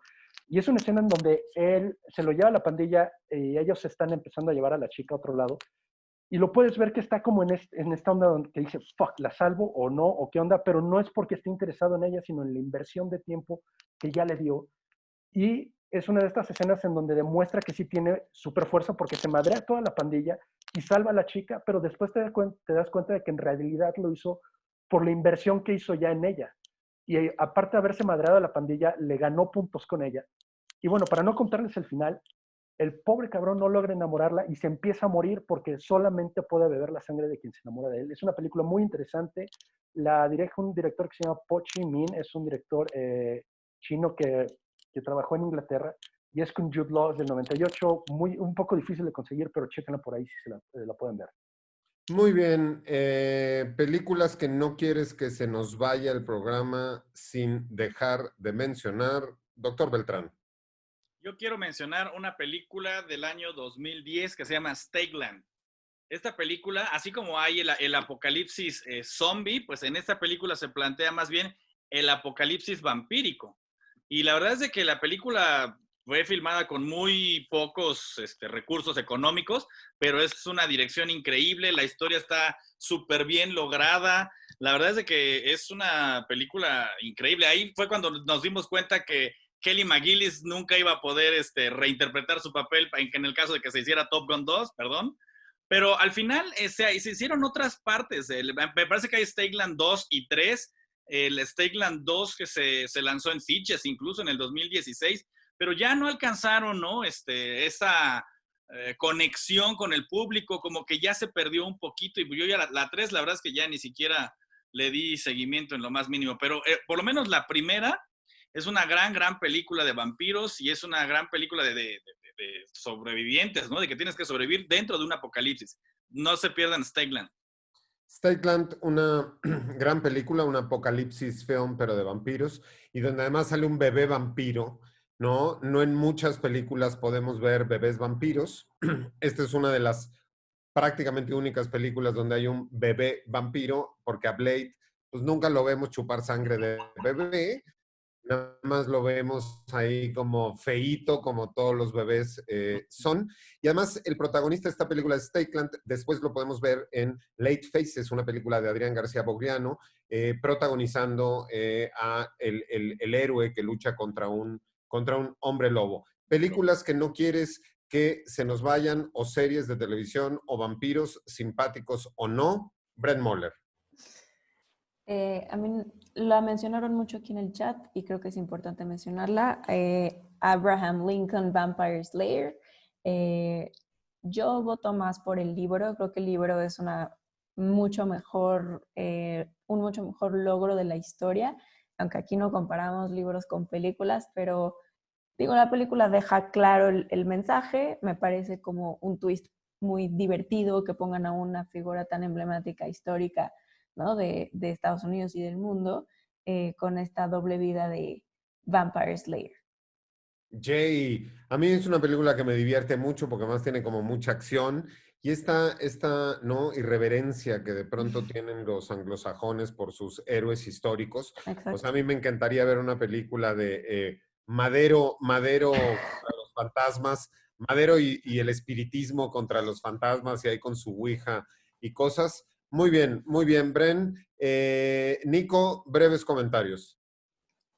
Bueno, muy rápido, una película que tengo mucho en el corazón acá que me comentaba mi hermano en el chat, que es Only Lovers Left Alive de Jim Jarmusch, un pensamiento bíblico muy bonito, biológico, arquitectónico, artístico y musical sobre los vampiros primigenios y la ciudad destruida de Detroit, una cosa muy hermosa de vampiros americanos y el eterno ciclo de la vida. Y quería nada más decir 3 cosas sobre vampiros que no tienen colmillos, que es como todo un tema que me parece sumamente interesante. 2 películas de David Cronenberg en su época más extrema canadiense de los años 70. Una es Shivers, vampiros sexuales, es decir, una cosa que se transmite, que se infecta y que causa una infomanía demente por la que casi lo corren de Canadá. Rabbit de 1977 con la actriz porno de Behind the Green Door, Marilyn Chambers, que es una película muy genial, de nuevo, sobre una vampira que no es vampira y que tiene como una especie de pene vagina en la axila después de un accidente y que va vampirizando a un mundo que no la entiende y que la sexualiza inmediatamente. Y por último, una gran película de vampiros sin colmillos, un vampiro extraterrestre, que es Under the Skin de 2013 de Jonathan Glazer con Scarlett Johansson, un enorme peliculón de una vampira extraterrestre que chupa la esencia de hombres, que seduce y que acaba enamorándose de la humanidad, y la humanidad, como siempre, la acaba destrozando porque no podemos aceptar lo diferente y porque por más que amemos a los vampiros, no dejamos que otra cosa que no sea nosotros viva en esta tierra. Vampiro es toda aquella criatura que chupa la esencia de la vida y no necesariamente necesita los dientes. Me recuerda a World War Z, cuando les quitan los dientes a todos los norcoreanos para que no se puedan infectar. Yo no quisiera terminar este programa sin mencionar Cronos de Guillermo del Toro como una mención especial de películas de vampiros, y una que a mí me marcó también durante mi infancia, que fue Salem Slot con este vampiro verde que tenía los dos dientitos enfrente, pero también esta escena de el niño volando a través de la ventana, tocándole la ventana de déjame entrar a jugar. Gracias a todos los que nos escucharon una vez más en vivo y en directo, y a todos los que nos están escuchando en estos momentos en radio y en nuestras repeticiones. Esto es Radio Mórbido y nos vamos a ir, como siempre, con una super canción donde un águila vampiro le succiona la sangre a una pobre víbora mientras se para en un nopal en medio de un islote, ahí en el corazón de la gran Tenochtitlán. Esto fue Radio Mórbido Vampiros. Próximo programa, Drácula y Nosferatu. Hasta la vista, criaturas de la noche.